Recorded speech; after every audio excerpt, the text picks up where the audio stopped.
I stood in my kitchen that Tuesday morning staring at the note I'd written the night before my foot surgery. Emergency contacts. Noel next door, Miriam across the street, Lori Book Club. 3 people I'd helped countless times over the years.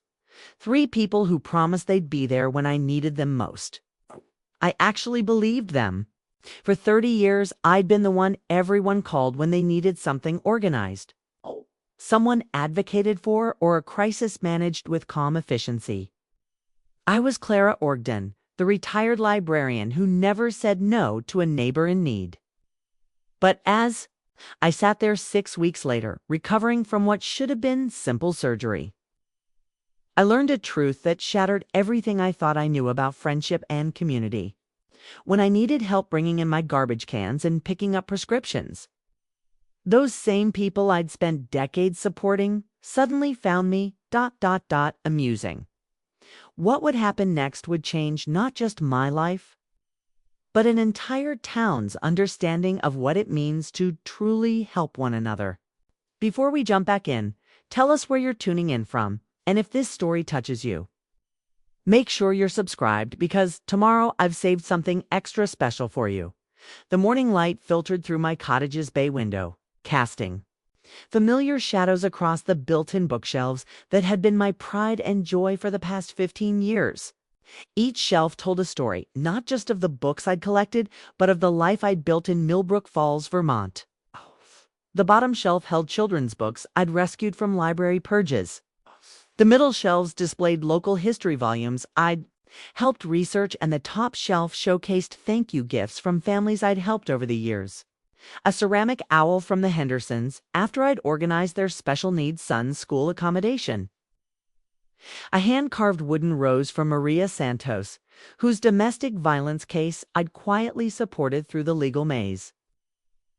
A small bronze plaque, reading Volunteer of the Year 2019 from the Town Council. I traced my finger along that plaque's edge, remembering the ceremony where Mayor Davidson had called me the backbone of community spirit. The irony wasn't lost on me now, sitting here with my foot elevated, watching my neighbors through the window as they went about their daily routines without a second glance toward my house at 61. I'd expected my retirement years to be different. When Robert died 11 years ago, I'd thrown myself into volunteer work, partly to fill the void his absence left, but mostly because it felt natural. Robert used to joke that I couldn't walk past someone who needed help without getting involved. "Clara's got a chronic case of helpfulitis," he'd say, kissing my forehead after I'd returned home from another impromptu rescue mission. The cottage itself reflected this life of service. Robert and I had bought it in 1987, a modest 2-bedroom, colonial with good bones and a yard that begged for gardening. Over the decades, it had become a gathering place. The kitchen table had hosted countless planning meetings for food drives. The living room had sheltered women fleeing abuse while we found them permanent housing. The front porch had been a storytelling spot for neighborhood children whose parents worked late shifts. I'd been the one they called when Mrs. Chen's grandson needed tutoring.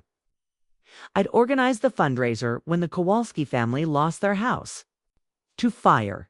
I'd coordinated meal trains for new mothers, rides for elderly neighbors, and advocacy for anyone facing bureaucratic nightmares.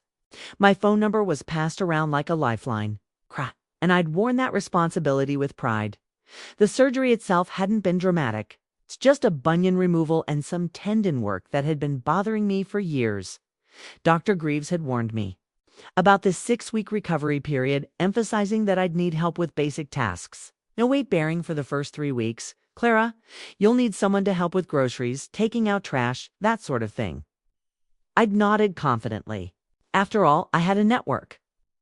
Noel Hardwick lived right next door and had borrowed my ladder at least a dozen times. He'd promised to check my mailbox and help with the garbage bins. Miriam Klein across the street had been less enthusiastic, but had agreed to help with grocery runs when I'd asked. Lori Brenner from our book club had squeezed my hand and said, "Of course, honey, we take care of our own." The first week after surgery, I'd felt optimistic. The pain medication kept me groggy, but I had my books, my tea, and the expectation that help was just a phone call away. I'd arranged for a grocery delivery for that first week, thinking that by week 2, I'd be ready to ask for the smaller favors I'd need. That's when reality set in. My first call to Noel went straight to voicemail. The second call, the next day, was answered with a rushed, "Oh, Klara, hi. Yeah, I've been meaning to get your mail. Super busy with this new project, but I'll get to it soon." He never did.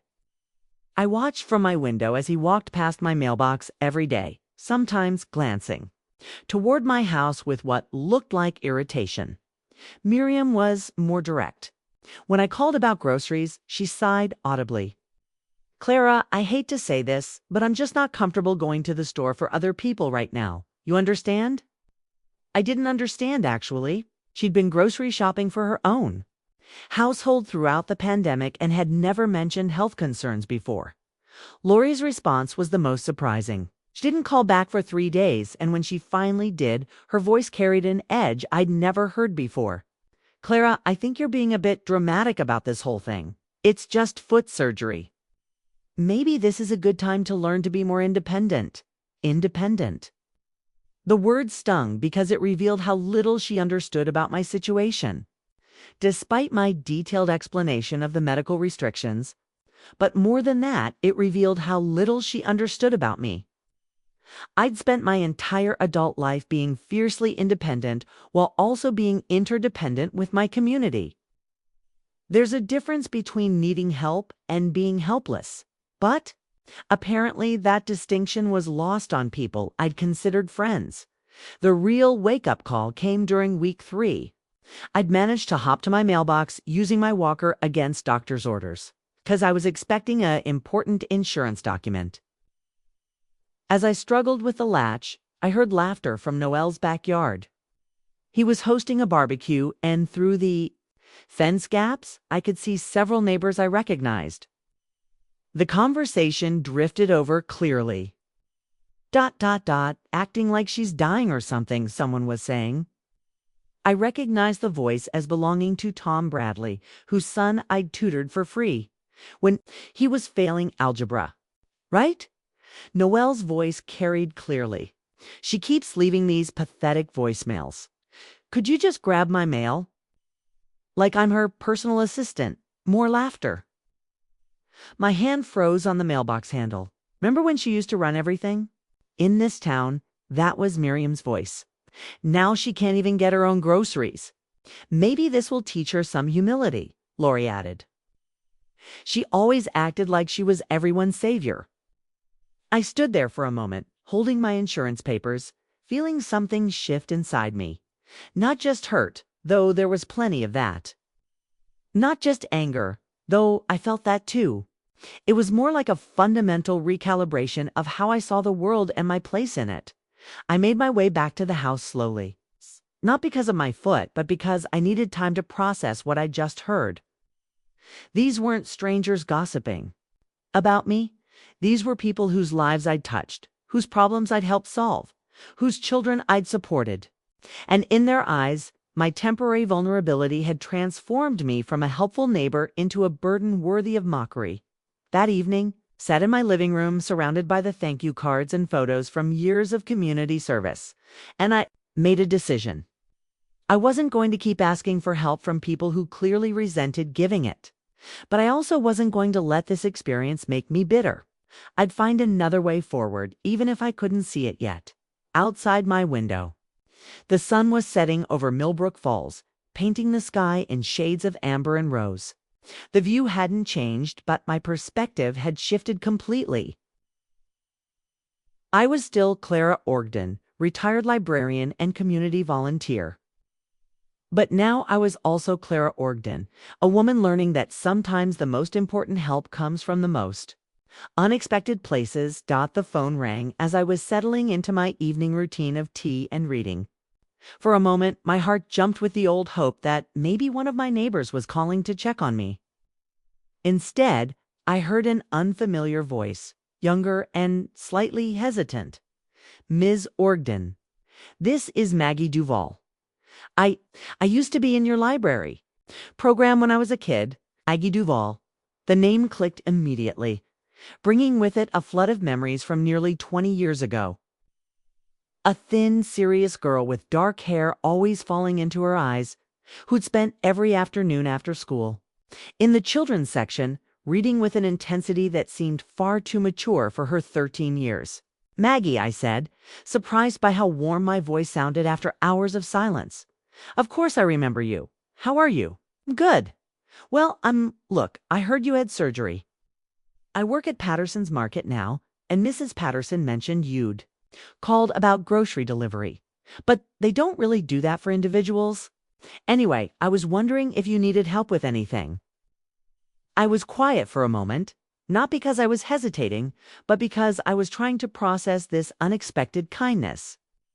Here was someone I hadn't spoken to in years, offering help when people I considered close friends had turned away. "That's very thoughtful of you, Maggie. But I don't want to impose. You're not imposing," she interrupted. "Okay?" And there was something firm in her voice that reminded me of the determined child she'd been. "You probably don't remember, but you helped me out of a pretty bad situation when I was a kid.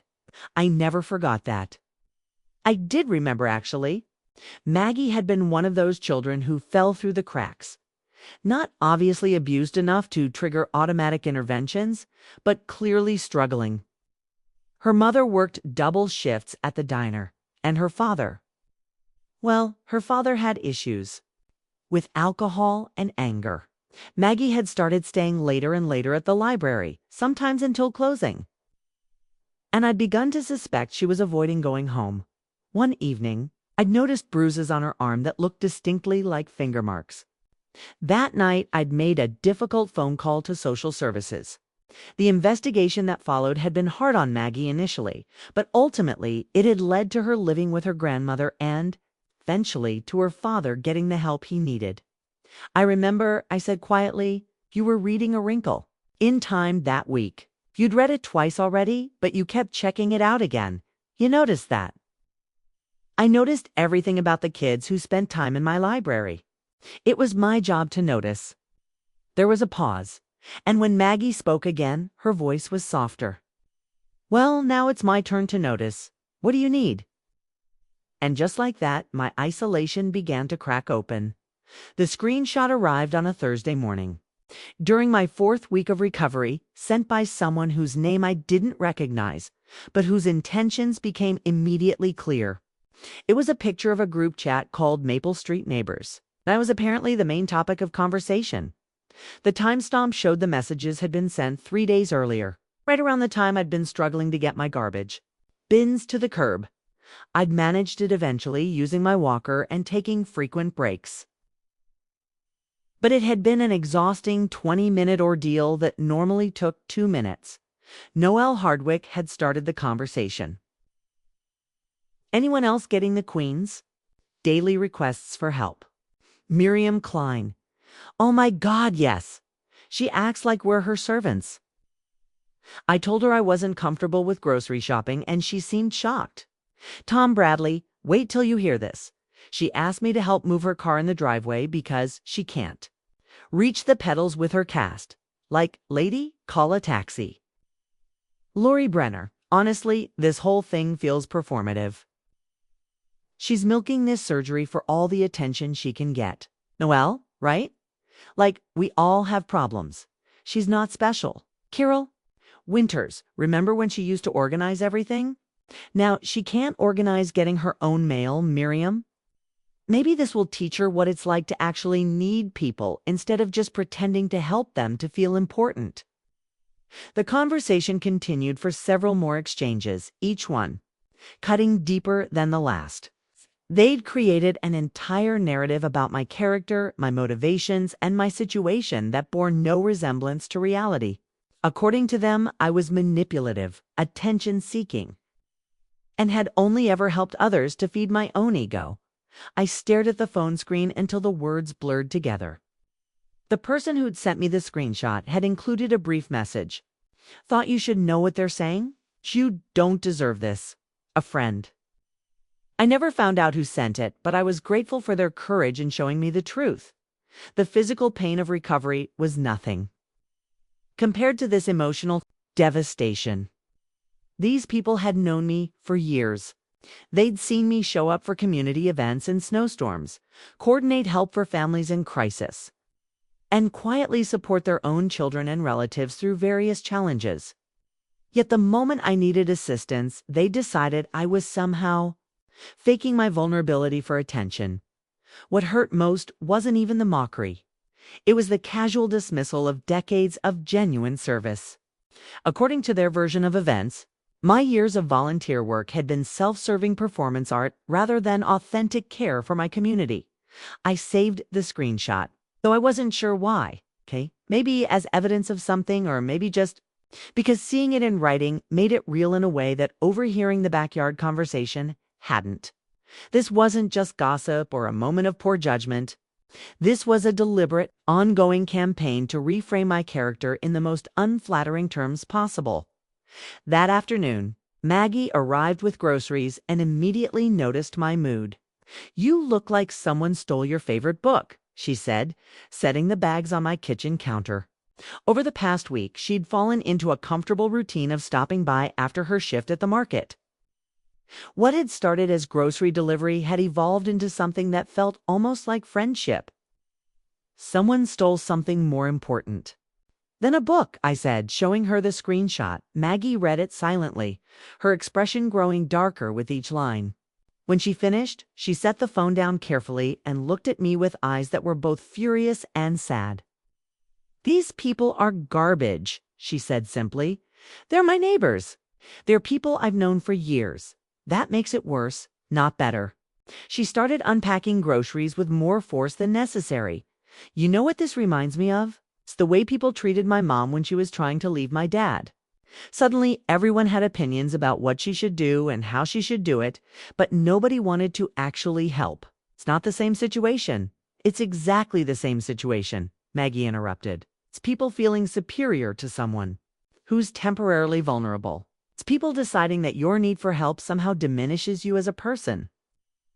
She paused in her unpacking and turned to face me fully.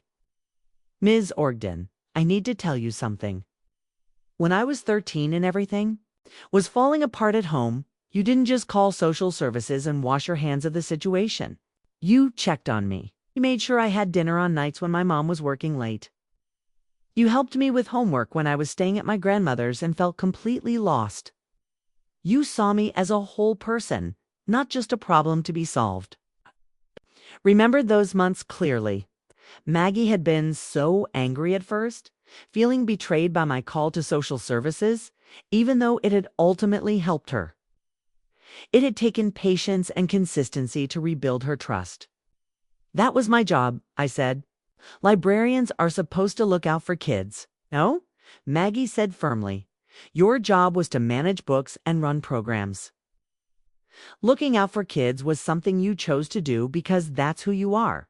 And these people mocking you for needing help, they're showing you who they really are." She was right, of course. But understanding the truth intellectually didn't make it hurt less emotionally.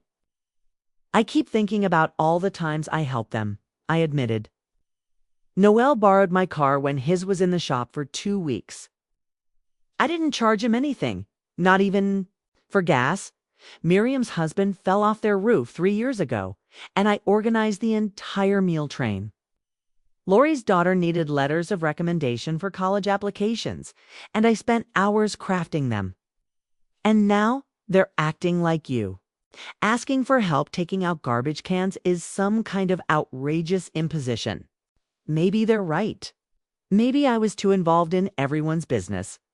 Maggie stopped unpacking and stared at me. Don't you dare let them rewrite history. You helped people because you're a good person who saw needs and tried to meet them. They're failing to help you because they're small people who only think about themselves." That evening, after Maggie left, I found myself going through old photo albums and thank you cards, trying to reconcile the person I'd been with, the person my neighbors were describing in their group chat. Had I really been attention-seeking? Had my help been unwelcome interference? The evidence suggested otherwise. The Hendersons' Christmas card from last year included a note about how their son was thriving in his new school program. Maria Santos had sent me a graduation announcement when she finished her nursing degree, something she'd pursued after leaving her abusive marriage. The Kowalski family still invited me to their annual barbecue to commemorate the anniversary of rebuilding their home. These weren't the responses of people who'd felt manipulated or overwhelmed by unwanted help. These were the responses of people who'd genuinely been supported during difficult times. But doubt has a way of creeping in, especially when you're physically limited and emotionally raw. I found myself questioning every interaction, every offer of help I'd made over the years. Had I been pushy? Had I made people feel obligated to accept my assistance? The second screenshot arrived 2 days later. It's time showing a conversation from earlier that morning. Noel, she's still leaving her. Garbage cans out 3 hours after pickup. It's making the whole street look trashy. Miriam, I saw her yesterday trying to drag them back up the driveway with her walker.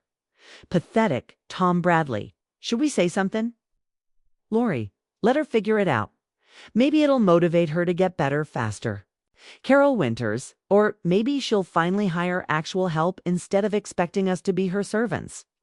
The casual cruelty was breathtaking.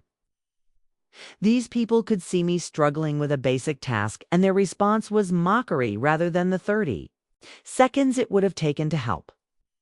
What's more, they were actively choosing to watch me struggle rather than offer assistance. That's when something fundamental shifted inside me. The hurt was still there, but it was joined by something else: clarity. This wasn't about my character or my worthiness or whether I'd somehow brought this treatment on myself. This was about their character, their choices, and their values. I'd spend 4 weeks questioning myself, wondering if maybe I'd been too demanding or expectations had been too high. But the evidence was clear. I'd asked for minimal help with basic tasks during a legitimate medical recovery. And instead of receiving the same consideration I'd shown them countless times, I'd been mocked and dismissed. The third screenshot came with a longer message from my anonymous benefactor. I can't stay silent anymore. This has gone too far. You should know that not everyone feels this way. This conversation had taken place just hours earlier. Noel, update, the Queen is apparently having someone help her now. Saw some girl with tattoos leaving her house with grocery bags? Miriam. Good. Maybe she'll stop bothering the rest of us. Tom Bradley, who is it? Lori probably hired help. About time. Kira Winters. Or maybe she's finally realized she can't guilt the whole neighborhood into being her personal assistant. Noel, either way, problem solved. We can stop pretending to feel bad about not being available to help. The casual admission that they'd been pretending to feel bad was almost worse than the mockery. It confirmed that their refusal to help hadn't been about legitimate conflicts or concerns. It had been deliberate indifference dressed up as inconvenience. But something else in that conversation caught my attention. Their dismissive reference to Maggie as some girl with tattoos. They had no idea who she was or what her connection to me might be. They'd reduced her to a visual stereotype and assumed I'd hired her rather than considering that maybe, just maybe, there were people in town who actually cared about my well-being. Their ignorance was telling. For all their years of living in this small town, they'd never bothered to learn about Maggie's story or recognize her as someone I'd once helped. It suggested that their knowledge of my volunteer work was equally superficial. They knew I was involved in things, but they'd never paid attention to the actual impact or the real relationships I'd built. That night, I made a decision. I was done trying to understand or excuse their behavior. I was done questioning my own worth based on their opinions. And I was definitely done hoping they'd realize their mistake and apologize. Instead, I was going to focus on the people who had shown up for me, however unexpectedly. I was going to rebuild my support network with people who understood what community actually meant.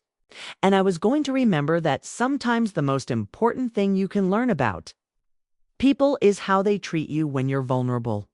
The screenshots had been meant to hurt me, I'm sure.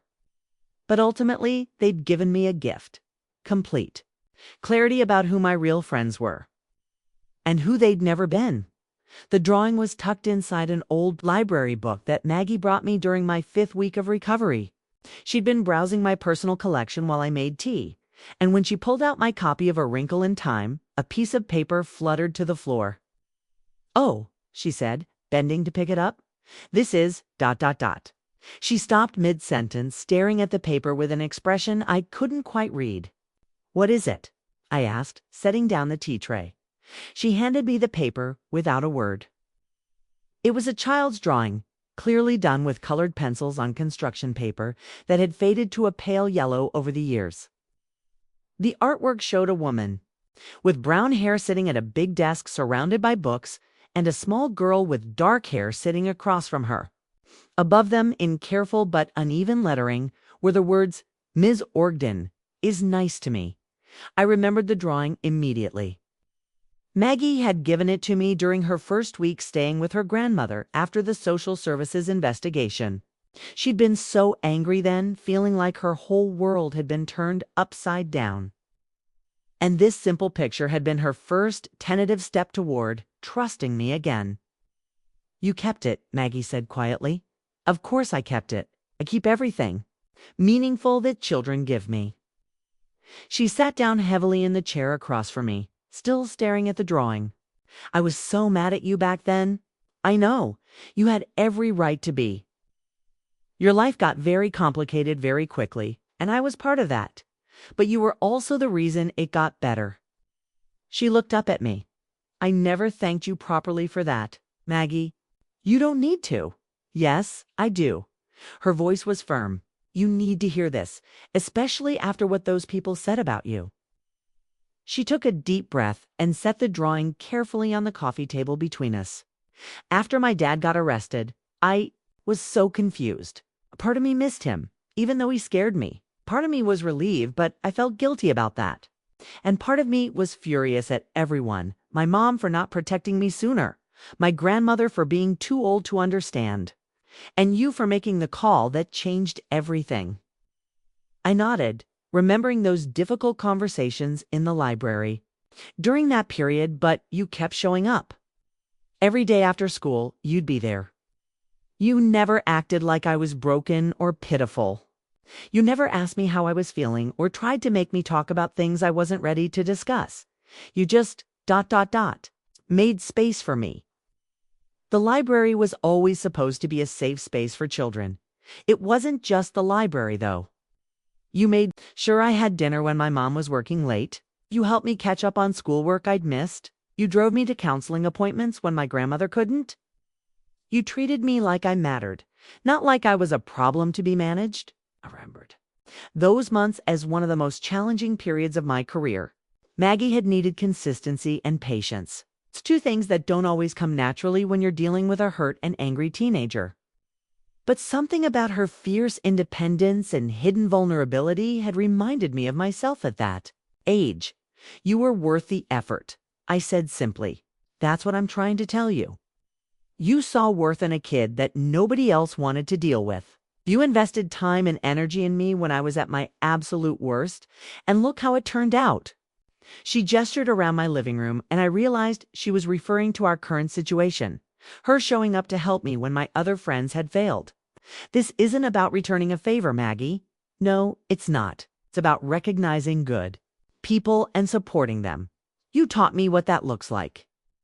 Over the following days, our conversations began to deepen. Maggie told me about her years after high school, the struggle to find stable housing, the series of minimum wage jobs, the slow process of building a life for herself. She'd never gone to college, but she'd found satisfaction in work that let her help people in practical ways. Her job at Patterson's Market wasn't glamorous, but she'd become the person customers came to when they needed special orders, delivery arrangements, or just someone to listen to their problems. "It's funny," she said one afternoon while helping me reorganize my medicine cabinet. "Spent so many years being angry about what happened with my family, but working at the market, I see so many people struggling with things elderly folks who can't drive anymore, single parents trying to juggle everything, people dealing with job loss or illness. And I always think about how you helped me, and I try to do that for them. That's who you always were, Maggie. I just helped you see it. Maybe, but you also showed me what community support actually looks like. It's not about big gestures or public recognition. It's about noticing when someone needs help and quietly providing it. Her words stung a little because they highlighted the contrast between her understanding of community and my neighbor's approach. They'd known me for years, but had never really understood what motivated my volunteer work. Maggie had learned the lesson at 13 and was still applying it at 30-3.1 evening. As we sat on my front porch watching the sunset, Maggie brought up something that had been bothering her. Those people in the group chat, she said, do they have any idea what you actually did for this town? I think they know I was involved in things. But do they know specifics?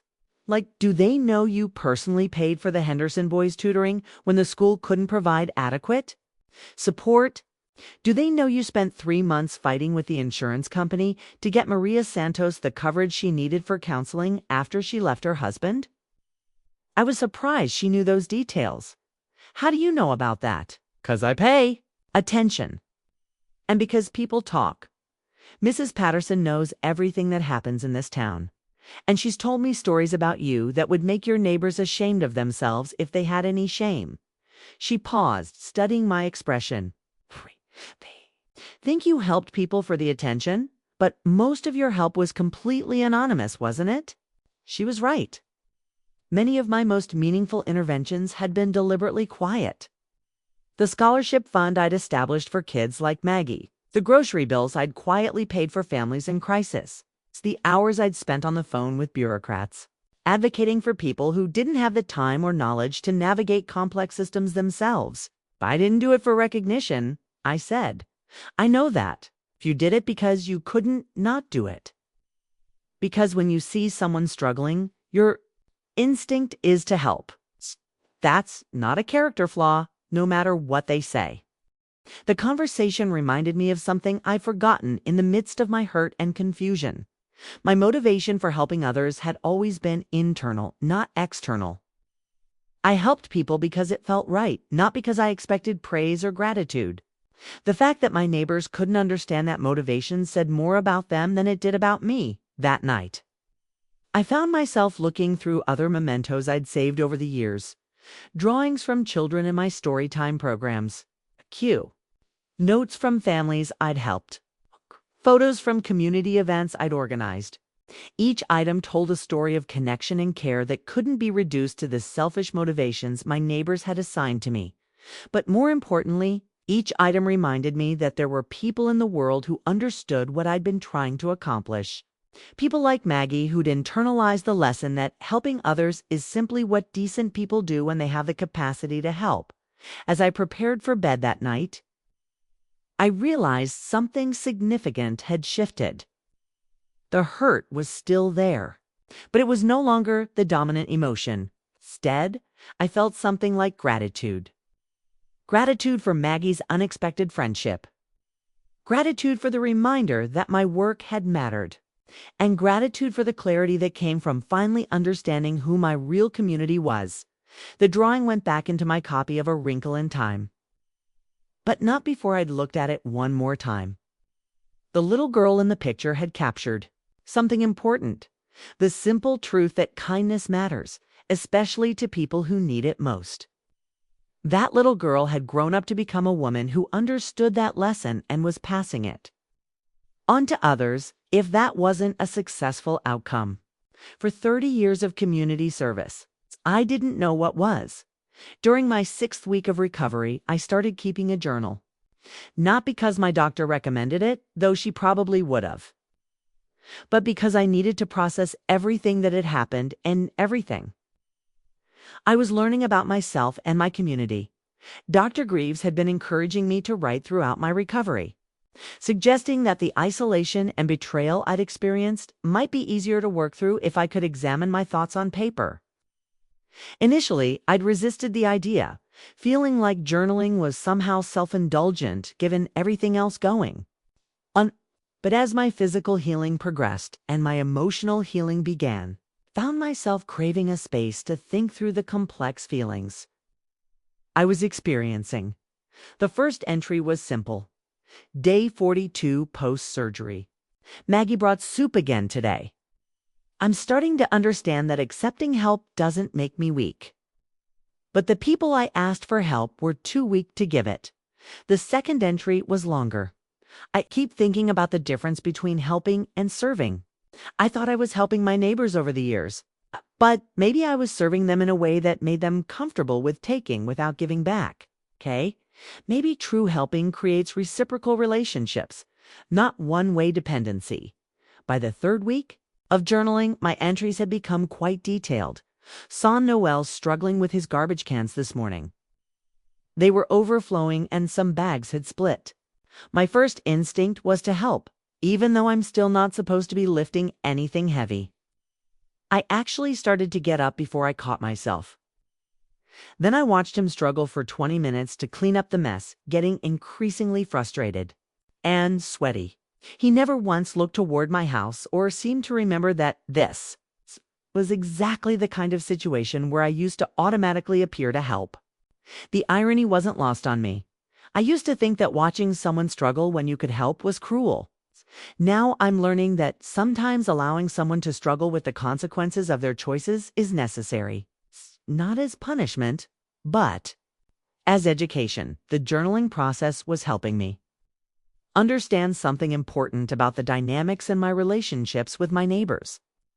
For years, I'd been so quick to offer help that I'd never given them the opportunity to reciprocate, or even to think about reciprocating. I'd created a pattern where I was always the giver and they were always the recipients, which had apparently made them comfortable with the idea that help only flowed one direction. Entry from day 58. Maggie asked me today why I think my neighbors reacted the way they did. I've been thinking about it all evening. I think part of it was that they never saw me as someone who could need help. I was always the capable one, the organized one, the one with solutions. When I suddenly needed assistance, it disrupted their mental model of who I was supposed to be. But I think there's more to it than that.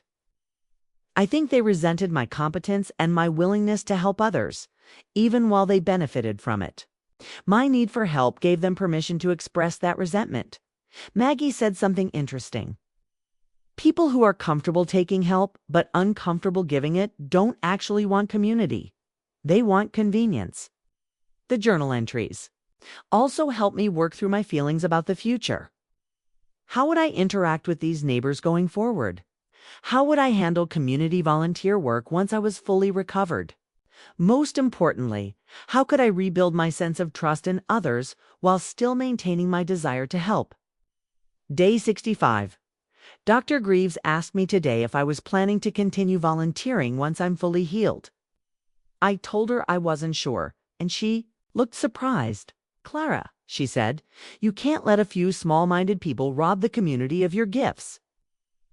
But maybe the community doesn't want my gifts.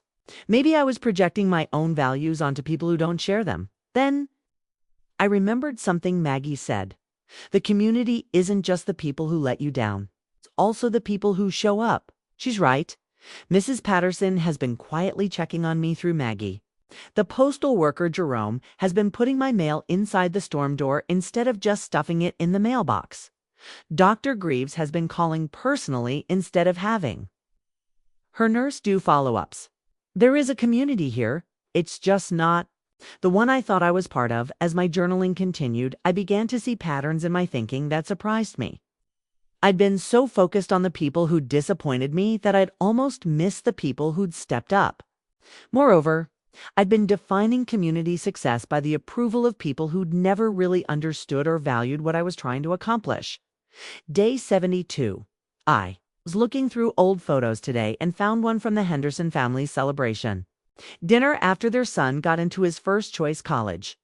I'm in the background of the photo, barely visible, but I remember that night clearly. Spent months helping them navigate the special accommodations process for his learning disability. and his acceptance letter specifically mentioned his essay about overcoming challenges. At the time, I felt fulfilled by his success. I didn't need to be prominently featured in the photo or publicly thanked at the dinner. The outcome was the reward. Why did I let my neighbors' opinions make me doubt that satisfaction? Why did I start measuring my worth by their approval instead of by the actual impact of my work? The question haunted me for days. I realized that somewhere along the way, I'd started caring more about being seen as helpful than about actually helping. Not entirely and not consciously, but enough that their rejection had felt like a fundamental judgment on my character rather than simply a disappointing discovery about their character. Day 78, Maggie. Brought me a card today from Maria Santos. Maria is apparently working as a nurse in Burlington now, and she wanted me to know that she's been volunteering with a domestic violence shelter there. She wrote, "You showed me that helping others heal helps you heal too. Thank you for seeing. Strengthened me when I couldn't see it myself." Cried reading that card. Not sad tears, but tears of recognition. Maria understood what I'd been trying to do, even if my neighbors never did. She'd taken the help I offered and turned it into help for others. That's what successful community support looks like. I think I've been grieving the wrong loss. I was grieving the loss of friendships, but what I was actually grieving was the loss of an illusion about what those friendships were. By the end of my 7th week, my journal entries had taken on a different tone. Less raw pain, more analytical thinking, less self-doubt, or clarity about values and priorities. Day 85 physical therapy evaluation went well today. Dr. Greaves says I should be able to return to normal activities within 2 weeks. She asked if I felt ready, and I realized the answer is yes, but not because my foot is healed. I feel ready because my understanding of myself and my place in this community has been reset. I'm not the same person who went into surgery 9 weeks ago. That person needed approval from her neighbors to feel worthwhile. This person knows her worth isn't dependent on other people's recognition or gratitude. That person helped others partly because it felt good to be needed. This person wants to help others because the help itself matters, regardless of whether anyone notices or appreciates it. That person was devastated when her community failed her. This person has learned to build community with people who share her values, not just her zip code. The final entry in that particular journal was written the night before I was cleared to resume normal activities. Day 91. Tomorrow I can officially go back to my regular life. But I'm not going back to the same life I had before. I'm going forward to a different life, informed by everything I've learned. I'm still going to help people, but I'm going to be more intentional about it. I'm going to focus on creating genuine reciprocal relationships rather than one-way service arrangements. I'm going to prioritize people who understand that community is about mutual support, not just convenient access to free assistance.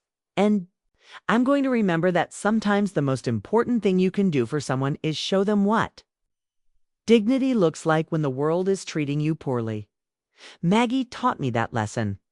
Now it's my turn to pass it on. My 8th week of recovery began with a phone call that changed everything I thought I knew about my place in Millbrook Falls. It was a Tuesday morning. I was sitting at my kitchen table with coffee and my journal. When the phone rang, the caller ID showed a number I didn't recognize, but something made me answer anyway. Ms. Orgden. This is Janet Mitchell from Channel 8 News. I hope you don't mind me calling. I almost hung up. I'd had enough surprises lately, and a call from a news reporter felt like it could only mean trouble. What can I do for you, Ms. Mitchell? Well, I'm working on a story about community resilience, and your name came up several times when I was interviewing people in your area. I was hoping to talk with you about your volunteer work over the years. My volunteer work. It seemed like a lifetime ago that I'd been actively involved in community projects, though it had only been a couple of months. I'm not sure I'm the right person for that story, I said carefully. Actually, I think you might be exactly the right person. I've been talking to people about how communities support their members during difficult times. And I keep hearing about ways you've helped people over the years. But I also heard that you recently needed help yourself. And I'm curious about how that experience went for you.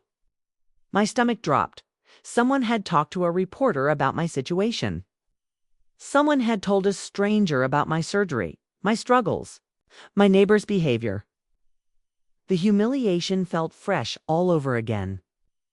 Ms. Mitchell, I really don't think I want to discuss my personal medical situation on television. Of course, I understand completely. But I want you to know that the people I spoke with weren't gossiping or trying to embarrass you. They were expressing concern about how you were treated, and they wanted someone to know about the good work you've done that maybe doesn't get enough recognition. That stopped me short. Who did you speak with?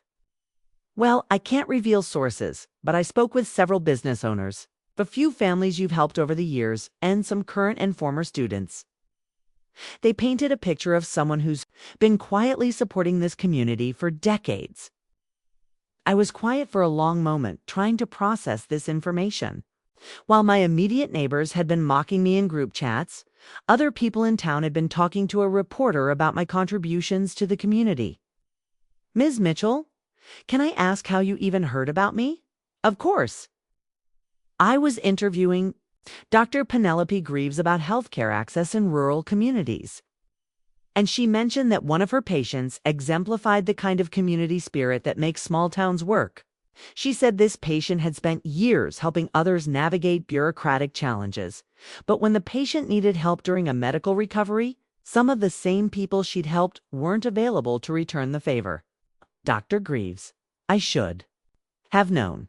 She'd been gently encouraging me throughout my recovery to consider that my experience might be part of a larger conversation about community values. She didn't give me your name initially, the reporter continued. But she suggested, I talked to other people in town about community support systems, and your name came up independently from multiple sources. What kinds of things were people saying? Would you be more comfortable if I shared some of the comments? I have permission from the people who made them to quote them if they're relevant to the story. I hesitated, but curiosity won. Mrs. Patterson from the market said, Klara Orgden has been the backbone of this community for 20 years. She's the person who makes sure nobody falls through the cracks. A woman named Maria Santos said, she literally saved my life by helping me navigate the legal system when I was leaving an abusive marriage. Someone named Jerome Hughes said, she's the only person who notices when elderly residents need extra help. And she quietly arranges it without making them feel like charity cases. I was crying now, though I couldn't have said exactly why. Relief? Maybe? Validation, or just the simple comfort of knowing that someone had noticed and valued my work. Ms. Orgden. Kay, are you still there? Yes, I'm here. It's just, it's been a difficult few months. I can imagine. And that's actually why I'm calling. Dr. Greaves mentioned that your experience needing help might illustrate something important about how communities function or fail to function. She thought telling your story might help other people in similar situations. The idea of making my personal humiliation public was terrifying. But the idea that my experience might help someone else was compelling. What exactly would this story involve? That would be up to you. I'm interested in the broader question of what happens when the people who usually provide support need support themselves. Your situation seems like a case study in how that can go wrong, but also in how it can go right. She was referring to Maggie, I realized. The story wasn't just about my neighbor's failure to help. It was also about unexpected support coming from unexpected places. Can I think about it? Of course. Take all the time you need. But Ms. Orgden, I want you to know that every person I spoke with expressed genuine concern about how you're doing. Whatever happened with some of your neighbors, there are a lot of people in this community who recognize your value. After I hung up, I sat at my kitchen table for a long time, trying to process what I'd just learned. while I'd been focused on the small group of neighbors who'd disappointed me. A much larger network of people had been noticing and appreciating my work over the years.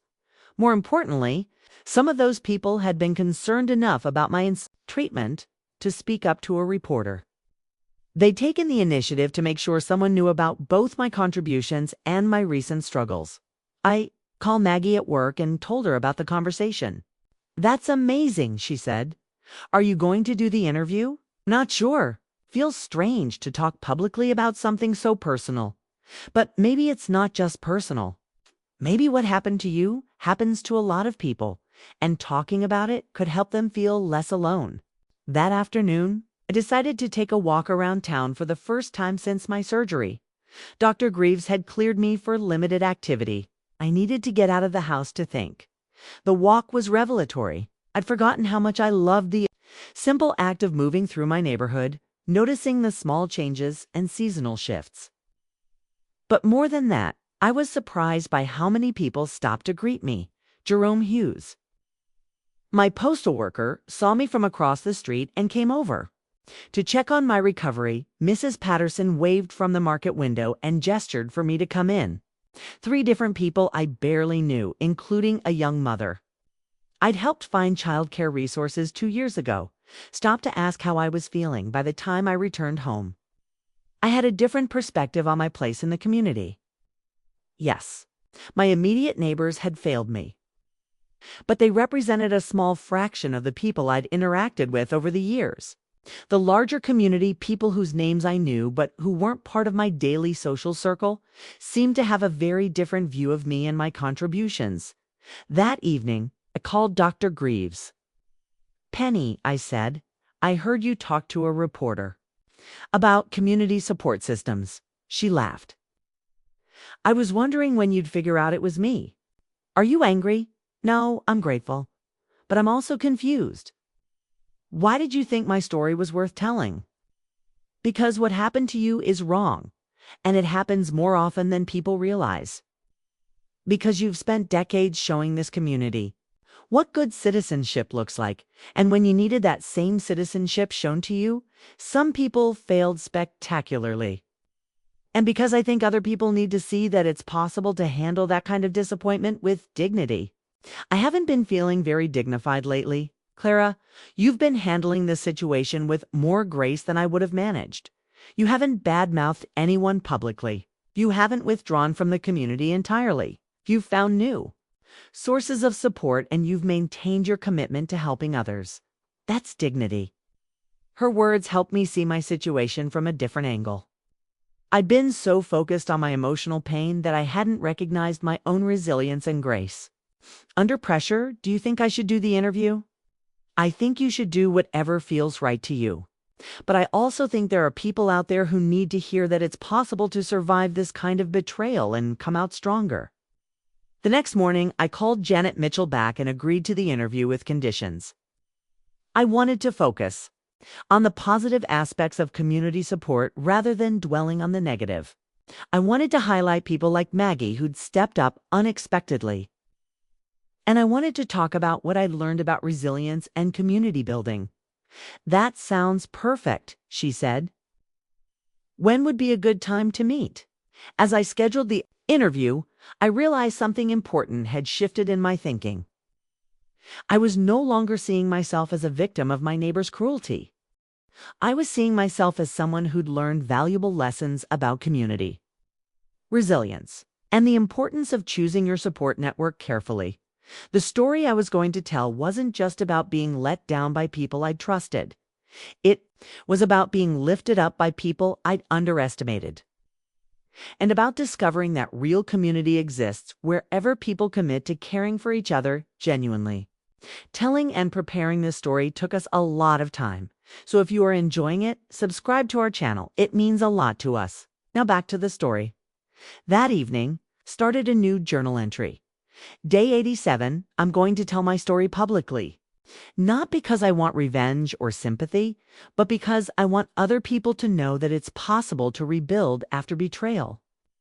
I want them to know that sometimes the people who seem most grateful for your help are the least likely to return it.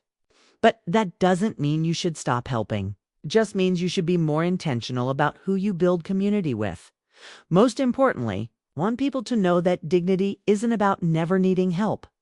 Dignity is about how you handle yourself when help doesn't come from the places you expected, and how you treat others when they need help from you. I think that's a story worth telling. The week leading up to the news interview, I found myself examining my entire approach to community involvement. The journal entries from this period revealed a woman grappling with fundamental questions about service, reciprocity, and what it means to be a good neighbor. Day 89, Maggie asked me yesterday if I regret all the years I spent helping people who wouldn't help me back. The question surprised me because the answer was immediate and clear. No, I don't regret helping them. I regret expecting something from them that they weren't capable of giving. The help I provided was real and valuable, regardless of their response. To my need, the Henderson boys still got into college. Maria Santos still escaped an abusive marriage. The Kowalski family still rebuilt their life after the fire. My neighbor's failure to reciprocate doesn't diminish the value of any of that work, but it does teach me something about sustainable community building. Going forward, I want to focus on creating relationships where support flows both ways, not just one way. This insight felt crucial. I'd been operating under the assumption that generous giving would naturally inspire generous receiving. But that wasn't how human nature actually worked. Some people were comfortable being helped, but uncomfortable helping others, and I'd enabled that dynamic by being too quick to offer assistance without ever asking for anything in return. Day 90. Been thinking about the difference between helping and enabling. I think I may have enabled my neighbors to be selfish by never expecting them to reciprocate or even to consider reciprocating. I made generosity too easy for them to take without thinking about what they might owe in return, Maggie pointed out. Something interesting. The people who have been most supportive during my recovery are people who know what it's like to need help themselves. Dr. Greaves deals with vulnerable patients every day. Jerome sees elderly residents struggling with basic tasks. Mrs. Patterson notices which customers are having financial difficulties. They all understand vulnerability because they see it regularly. My immediate neighbors, on the other hand, live in a bubble where they rarely encounter real need. When they do encounter it, they don't know how to respond because they've never had to think about it seriously. The day before the interview, I decided to visit the library for the first time since my surgery. I'd been avoiding it, partly because of physical limitations, but mostly because it represented so much of my pre-surgery identity. I wasn't sure how it would feel to return to a place so connected to my old sense of purpose. The building looked exactly the same, of course, but walking through the familiar spaces felt strange. The children's section where I'd spent countless hours reading to kids and helping with homework. The reference desk where I'd assisted people with research projects and government paperwork. The meeting room where I'd organized community planning, sessions and support groups. Sarah Chen, the current head librarian, saw me browsing and came over immediately. "Klara, how are you feeling? We've missed you so much." "I'm doing well, thanks. Still getting used to being mobile again. Hope you know how grateful we all are for everything you built here. The volunteer programs you started are still running. And we still get people asking for the librarian who used to help with advocacy stuff. That's nice to hear." Sarah hesitated, then continued. "I also want you to know that we heard about some of the difficulties you had during your recovery. A few people mentioned it, and we all felt terrible that we didn't reach out more. We should have been checking on you." Her honesty surprised me. "Sarah, you had no obligation to. Actually, we did. You gave so much of yourself to this place and this community. When you needed support, we should have been there. I'm sorry we weren't." This was exactly the kind of response I'd hoped for from my neighbors but never received. Sarah was taking responsibility for a failure of community support and expressing genuine regret. More importantly, she was acknowledging the reciprocal nature of community relationships. "Thank you for saying that. It means more than you know." Is there anything we can do now? Are you planning to come back to volunteering when you're fully recovered? The question I'd been avoiding for weeks. I honestly don't know yet. I'm still figuring out what my next chapter looks like. Well, whenever you're ready, we'd love to have you back. But we also understand if you need to focus on other things. That evening, I made a decision about how I wanted to approach the interview. Instead of focusing on the betrayal and disappointment, I wanted to talk about resilience and community building. I wanted to highlight the people who had stepped up and the lessons I'd learned about creating sustainable support networks. Day 91. Tomorrow, I tell my story to a reporter. I'm nervous, but I'm also clear about what I want to say. This isn't about revenge or public shaming. It's about honest conversation about what community means and how we can do better. I want people to understand that needing help doesn't make you weak, but refusing to help when you're able does make you selfish. Want them to know that real friendship is revealed during difficult times, not during easy ones. And I want them to see that it's possible to rebuild and move forward after betrayal. Most importantly, I want them to understand that community isn't just about geography. It's about shared values and mutual commitment to caring for each other. Sometimes your real community includes people who live across town, and sometimes it excludes people who live next door. I'm ready to tell that story. The flood warning came at 3:47 a.m. on a Thursday morning in mid-October, exactly 1 year after my surgery. I was awake because I'd fallen asleep reading and my book light was still on. It's casting shadows across the ceiling of my bedroom.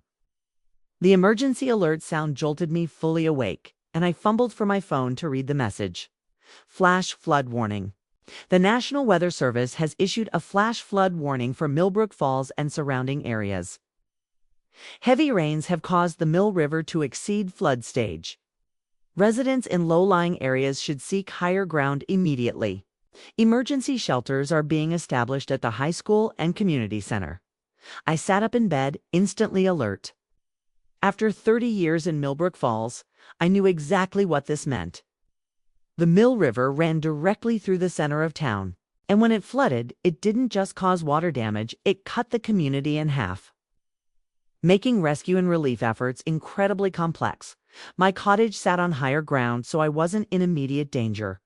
But I was thinking about everyone who lived in the valley neighborhoods, young families, elderly residents, people with disabilities who might have trouble evacuating quickly. My mind immediately went to practical concerns. Who would coordinate evacuations? Who would manage the emergency shelters? Who would organize relief efforts once the immediate danger passed? Then I stopped myself. These weren't my problems anymore. I'd stepped back from community coordination after my surgery, and I had good reasons for that decision. Let someone else handle the crisis. But by 4:15 a.m., I was dressed and making coffee, because I knew I wouldn't be able to go back to sleep.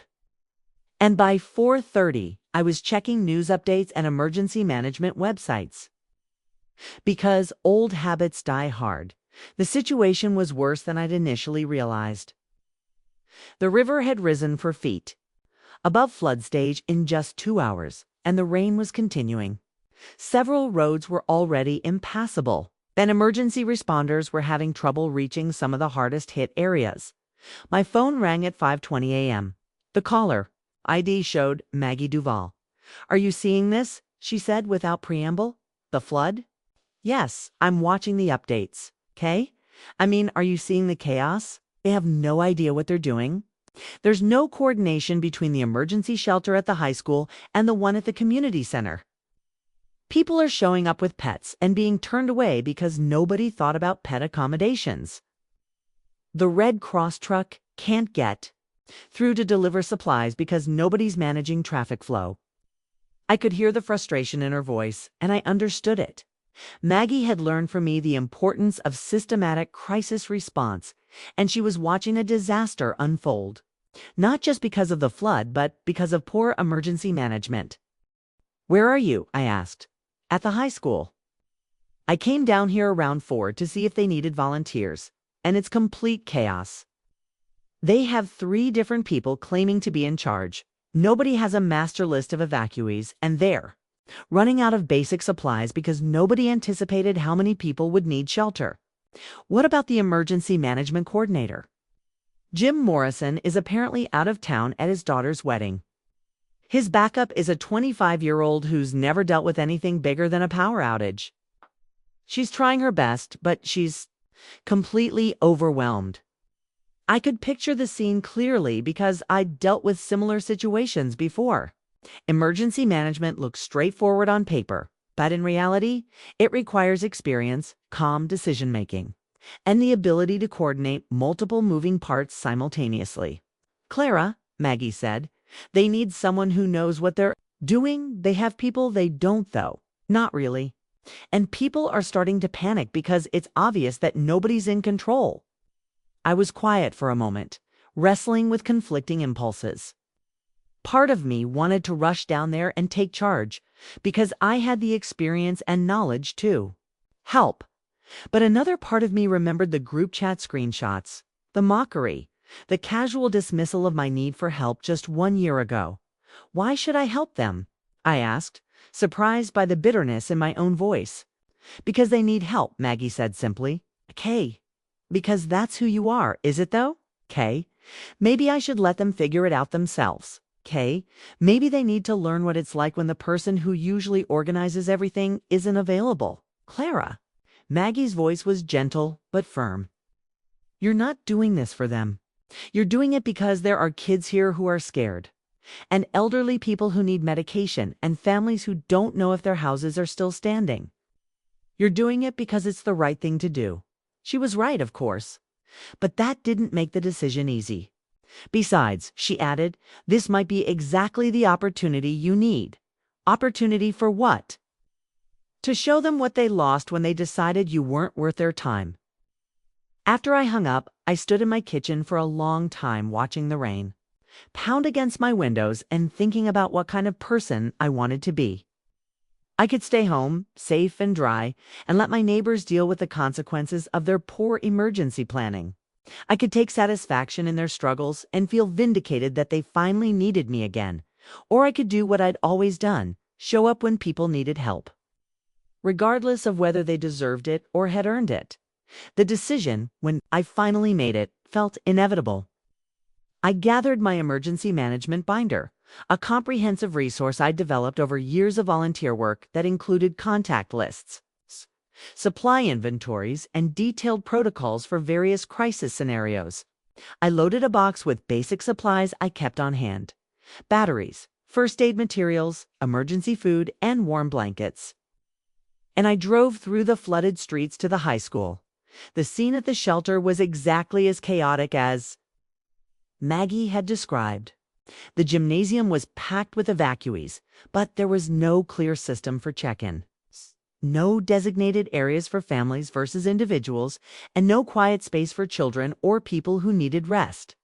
Volunteers were running around without clear assignments, and supplies were being distributed haphazardly. I found the young emergency coordinator, Jessica Rodriguez, near the entrance, looking overwhelmed and close to tears. Jessica, Klara Orgden, I have experience with emergency management, and I'm here to help if you need it. Her relief was immediate and obvious. Oh my God, yes, please. I don't know what I'm doing, and people keep asking me questions I can't answer. What's your biggest concern right now? Everything. We don't have enough food for dinner. We can't reach the people at the community center to coordinate supplies. Half these people need medications that are stuck in their flooded houses, and I just found out that the elementary school basement is flooding, and they need to evacuate 30 kids who were in the before-school program. I opened my emergency management binder and handed her a laminated checklist. Let's start with priorities. First, we need to establish clear communication between shelter sites.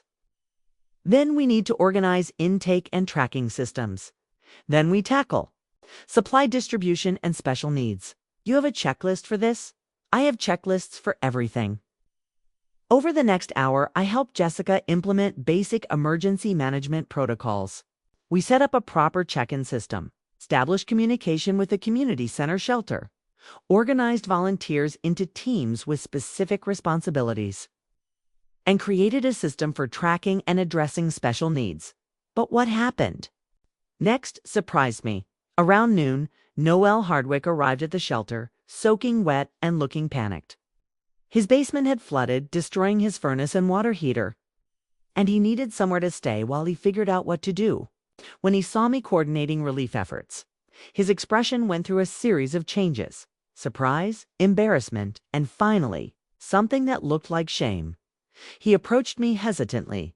"Klara, I didn't expect to see you here." "Where else would I be?" I asked, continuing to sort through supply requests. "I just After everything, I wouldn't have blamed you if you'd stayed home." I looked at him directly for the first time. "Noel, I'm not here for you. I'm here for the kids who are scared and the elderly people who need help. But if you need assistance, I'll help you too. That's what we do in emergencies." The conversation was interrupted by a new crisis. The elementary school evacuation was complete. But now we had 30 additional children who needed care, food, and activities to keep them calm while their parents dealt with flood damage. I spent the rest of the afternoon organizing childcare volunteers and setting up a kids area with books, games, and snacks. As the day progressed, more of my neighbors arrived at the shelter. Miriam Klein had been evacuated from her apartment when the building's electrical system failed. Tom Bradley's family needed shelter after a tree fell through their roof. Lori Brenner showed up not as an evacuee, but as a volunteer, though she seemed surprised to find me running the operation.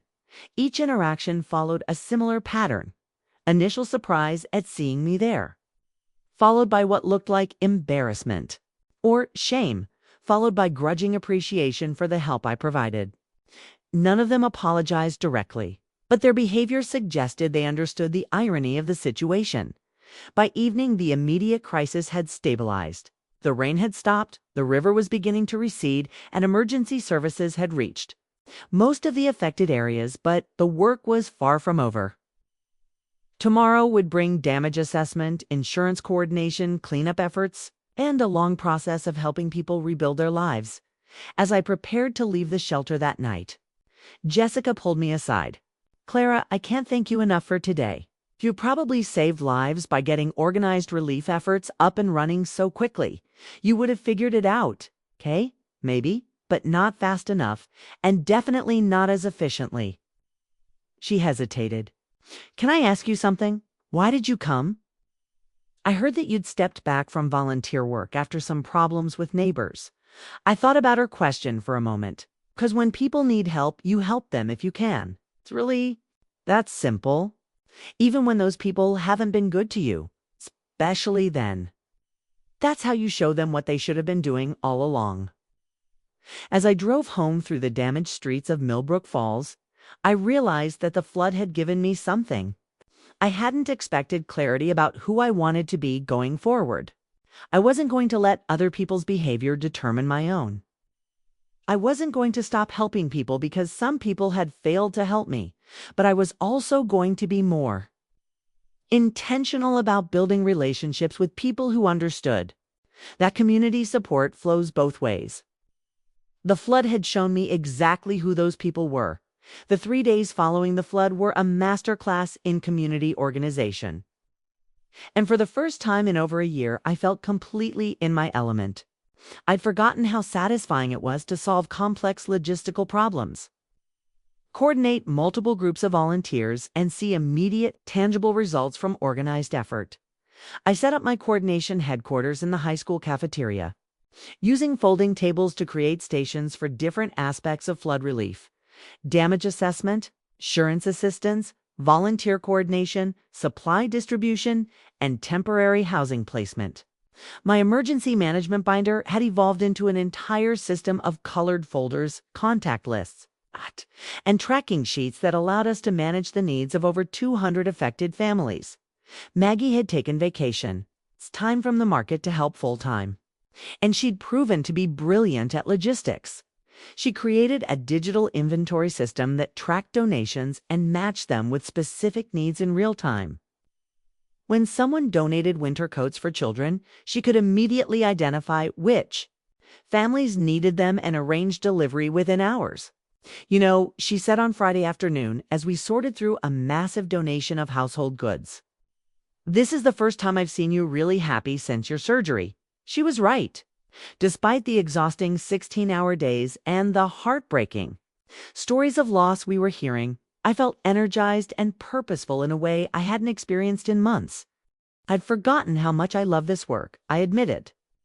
When it's organized properly and you have good people to work with, crisis response can be incredibly rewarding. "Speaking of good people," Maggie said, gesturing toward the volunteer check-in table, "you've got quite a team assembled here." I looked around the cafeteria and felt a surge of pride. In 3 days, we'd built an efficient relief operation staffed almost entirely by volunteers. Dr. Greaves was running a medical station for people who needed prescription refills or basic health services. All right. Jerome Hughes had organized a delivery system that got supplies to people who couldn't make it to the distribution center.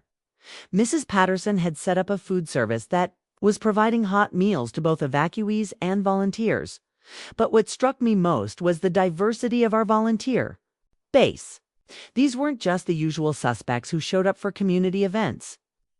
These were people who'd never volunteered before but had been motivated by the crisis to step up. Teenagers from the high school, retirees with specialized skills, newcomers to town who wanted to help their neighbors. "Ms. Orgden," a voice behind me interrupted my thoughts. I turned to see Carol Winters, one of the neighbors from the infamous group chat, holding a clipboard and looking uncertain.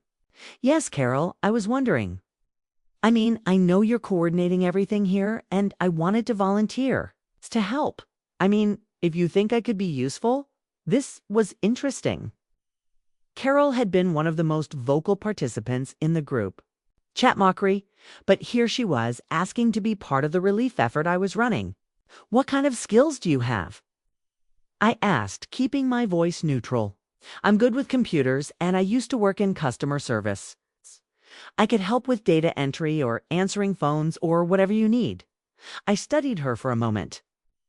She looked genuinely interested in helping, but she also looked uncomfortable. Like she wasn't sure how I was going to respond to her offer. "We do need help with our tracking systems," I said finally. "Maggie can show you how to use the database we set up for matching donations with needs."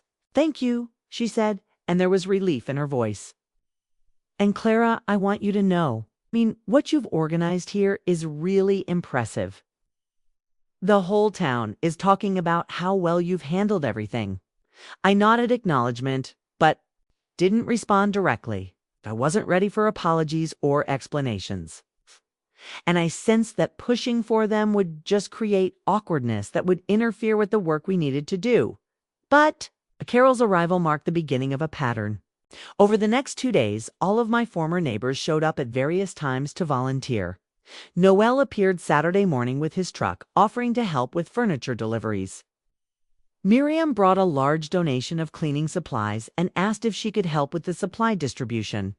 Tom Bradley and his teenage son spent Sunday afternoon helping to clear debris from elderly residents' yards. None of them referenced the group chat or their behavior during my recovery directly, but their presence felt like an acknowledgement of sorts.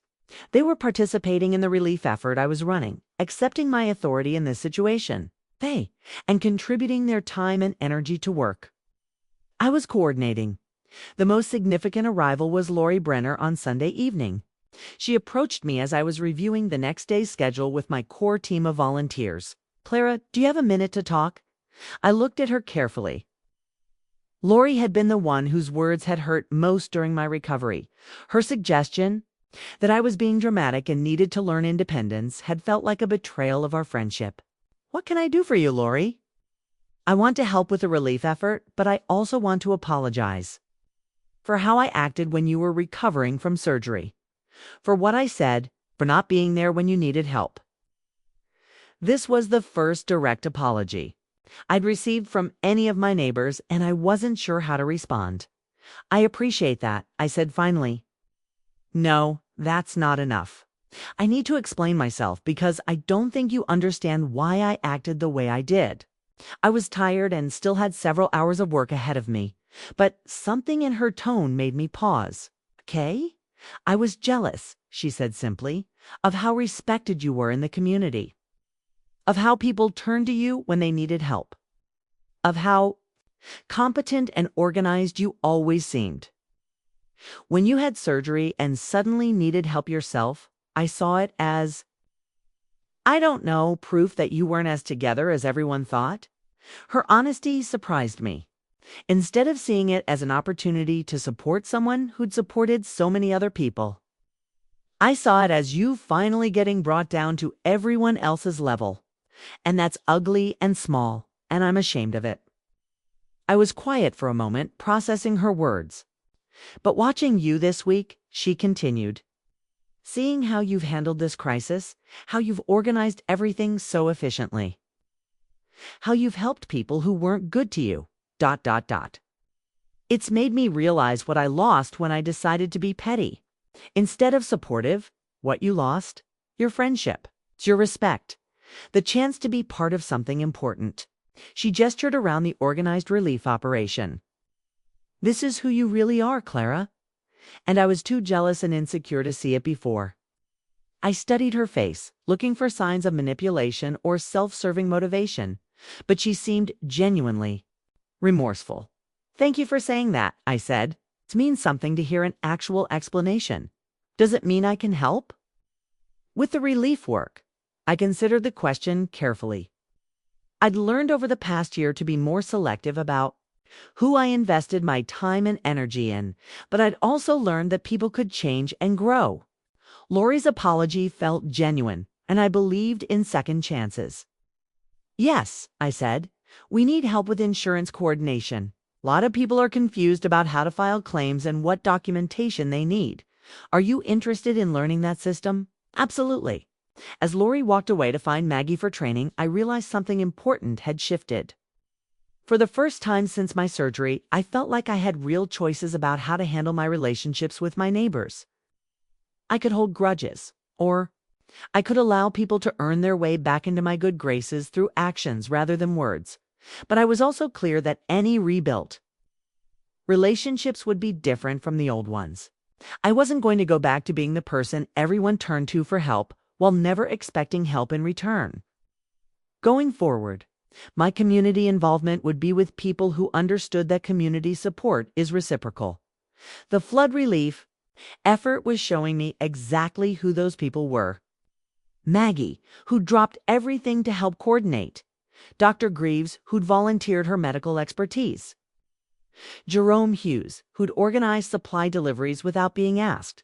Mrs. Patterson, who'd provided food service for evacuees and volunteers alike. These were people who saw a need and stepped up to meet it.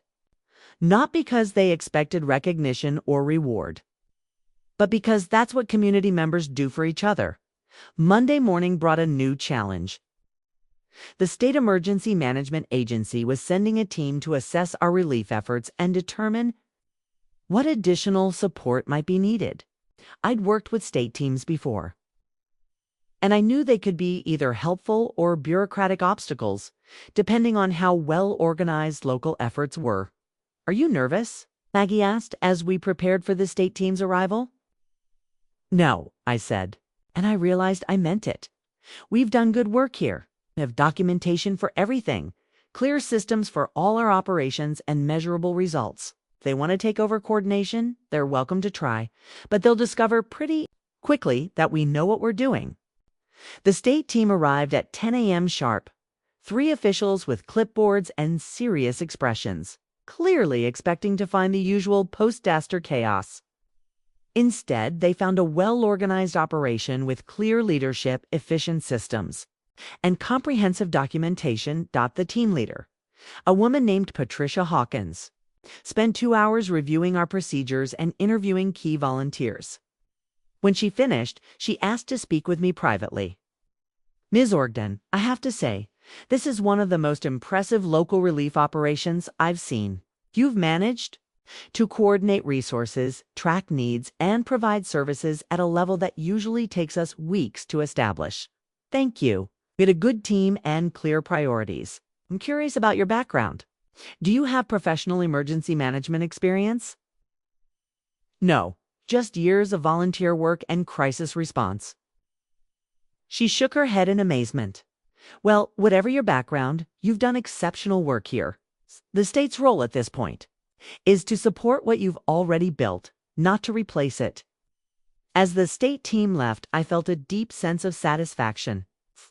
We'd not only helped hundreds of people recover from the flood, but we'd done it so effectively that professional emergency managers were impressed by our work.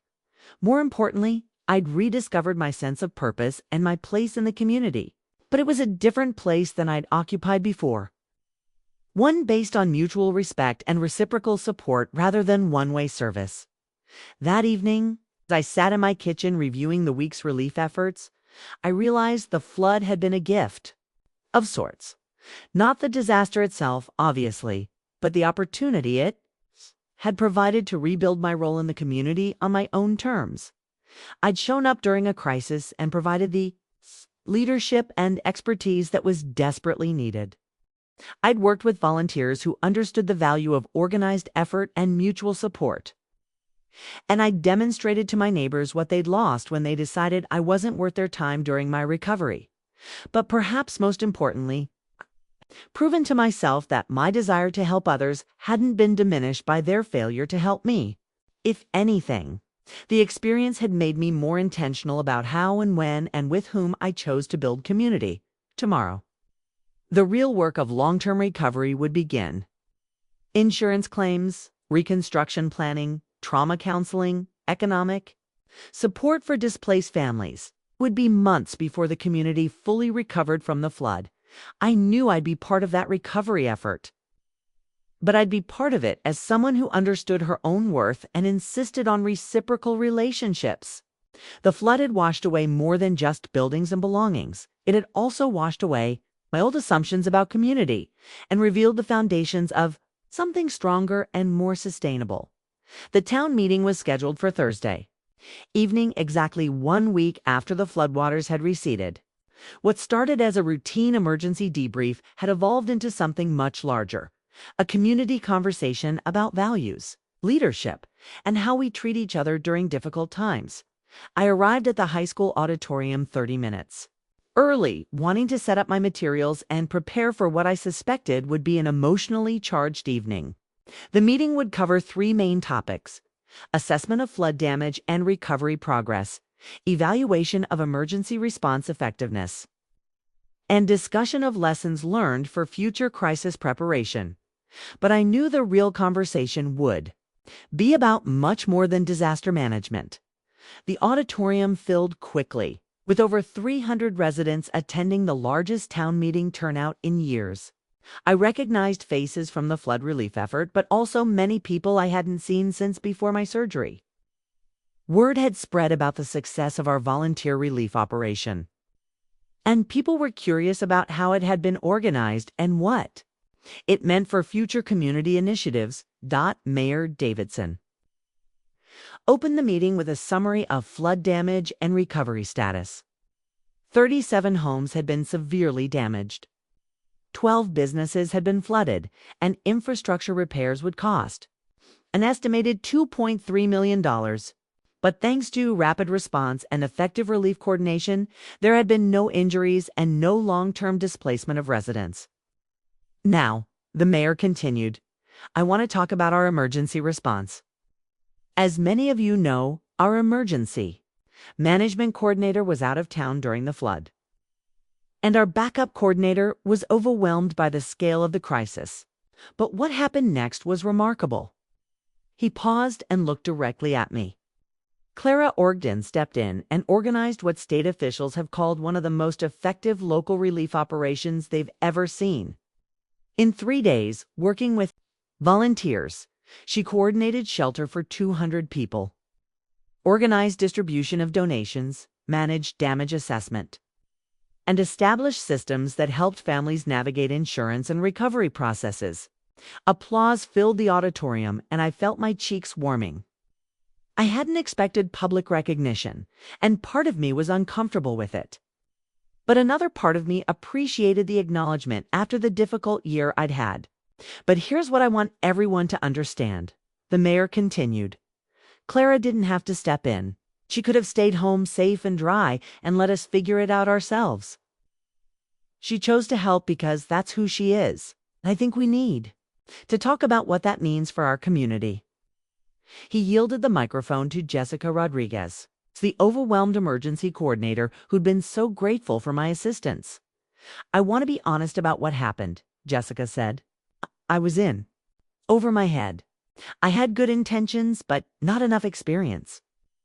And people could have been seriously hurt because of my inexperience. Ms. Orgden didn't just help. She taught me how to do my job better. She shared resources she developed over years of volunteer work, and she did it all without making me feel incompetent or ashamed. She paused, clearly emotional. But I also want you to know something else. Before the flood, I'd heard rumors about Ms. Orgden having problems with neighbors during her recovery from surgery. I'd heard people say she was too demanding or that she expected too much help. After working with her this week, I can tell you that those rumors are completely inconsistent with the person I met. A murmur went through the audience. This wasn't the direction I'd expected the meeting to take. The person who helped me this week was generous, patient, and completely focused on helping other people. She worked 16-hour days without complaint. She shared resources freely. She taught volunteers with kindness and respect. If that's the same person who was supposedly too demanding during her medical recovery, then maybe we need to think about what that says about us, not about her. More murmuring. I could see several of my neighbors shifting uncomfortably in their seats. The mayor retook the microphone. I think Jessica raises an important point. Tonight, I want us to have an honest conversation about community support and what we owe each other as neighbors. I'm going to start by asking Ms. Orgden to share her thoughts about the flood response and what she learned from the experience. I walked to the podium feeling nervous but determined. I'd thought carefully about what I wanted to say, and I'd decided to be direct about both the positive aspects of the flood response and the lessons it revealed about community dynamics. Thank you, Mayor Davidson. First, I want to acknowledge the incredible volunteers who made our relief efforts successful. Dr. Greaves, Maggie Duvall, Jerome Hughes, Mrs. Patterson, and dozens of others stepped up immediately when they saw people in need. They didn't wait to be asked. They didn't worry about whether it was convenient. They saw neighbors in crisis, and they acted. I paused to let that sink in. But I also want to talk about something uncomfortable. The flood revealed something important about how our community functions or fails to function when people need help. I could see people in the audience leaning forward, sensing that this was going to be more than a standard thank you speech. A year ago, I had foot surgery that left me temporarily unable to perform basic tasks like getting groceries or taking out garbage. I asked neighbors for help, the same neighbors I'd helped countless times over the years. Most of them said no. Some of them mocked my requests behind my back. I learned about this mockery through screenshots of group chats where my need for help was treated as entertainment. An uncomfortable silence fell over the auditorium. I could see Noel, Miriam, Tom, and Carol in the audience, all looking like they wanted to disappear. I tell you this not to embarrass anyone or to relitigate old hurts, but because I think it's relevant to what happened during the flood. When crisis struck this community, I had a choice. I could stay home and let you figure it out yourselves, the same way you let me figure out my recovery by myself. Or I could show up and help, because that's what community members do for each other. I looked around the room, making eye contact with as many people as possible. I chose to help, and I'd make the same choice again. But I want you to understand something important. Effective community support isn't charity. It's not about giving help to people who deserve it or who've earned it. It's about creating systems where everyone contributes what they can and receives what they need. Dr. Greaves stood up in the audience. Klara, can I say something? I nodded and she walked to the front of the room. I think what Klara is describing is the difference between charity and community. Charity is when you help people you feel sorry for. Community is when you help people because you're all part of the same social fabric. And everyone's well-being affects everyone else's well-being. She turned to address the full audience. As a doctor, I see the health impacts of social isolation and community disconnection every day. People who have strong support networks recover faster from illness and injury. People who feel connected to their community have better mental health outcomes. What Klara experienced during her recovery, social abandonment, during vulnerability, actually creates measurable health risks. Another person stood up. Maria Santos, the woman I'd helped during her divorce years earlier. I want to say something too. She walked to the front, her voice clear and strong. Ms. Orgden helped me and my children escape domestic violence 8 years ago. She didn't just give us information. She spent hours on the phone with lawyers and social workers. She helped us navigate the court system, made sure we had safe housing, and that my kids could stay in the same school. Maria paused, clearly emotional. It's when I heard that some people weren't willing to help her with basic tasks during her recovery. I was shocked. This is a woman who literally saved my family's life. But more than that, she taught me what good community looks like. She showed me that helping others isn't about being a savior, it's about being a neighbor. One by one, other people began standing up to share stories. The Henderson family talked about my help with their son's educational advocacy. The Kowalski family described my coordination of support after their house fire. Jerome Hughes mentioned my quiet assistance to elderly residents who needed help with yard work and transportation. But what struck me most was that many of these stories were about help I'd provided that I'd never discussed publicly. Anonymous assistance, quiet advocacy. Behind-the-scenes coordination that had made significant differences in people's lives. After about 20 minutes of testimonials, Mayor Davidson retook the microphone. I think we're hearing something important. Here, Ms. Orgden has been providing quiet leadership and support in this community for decades. During her own time of need, some people failed to reciprocate that support.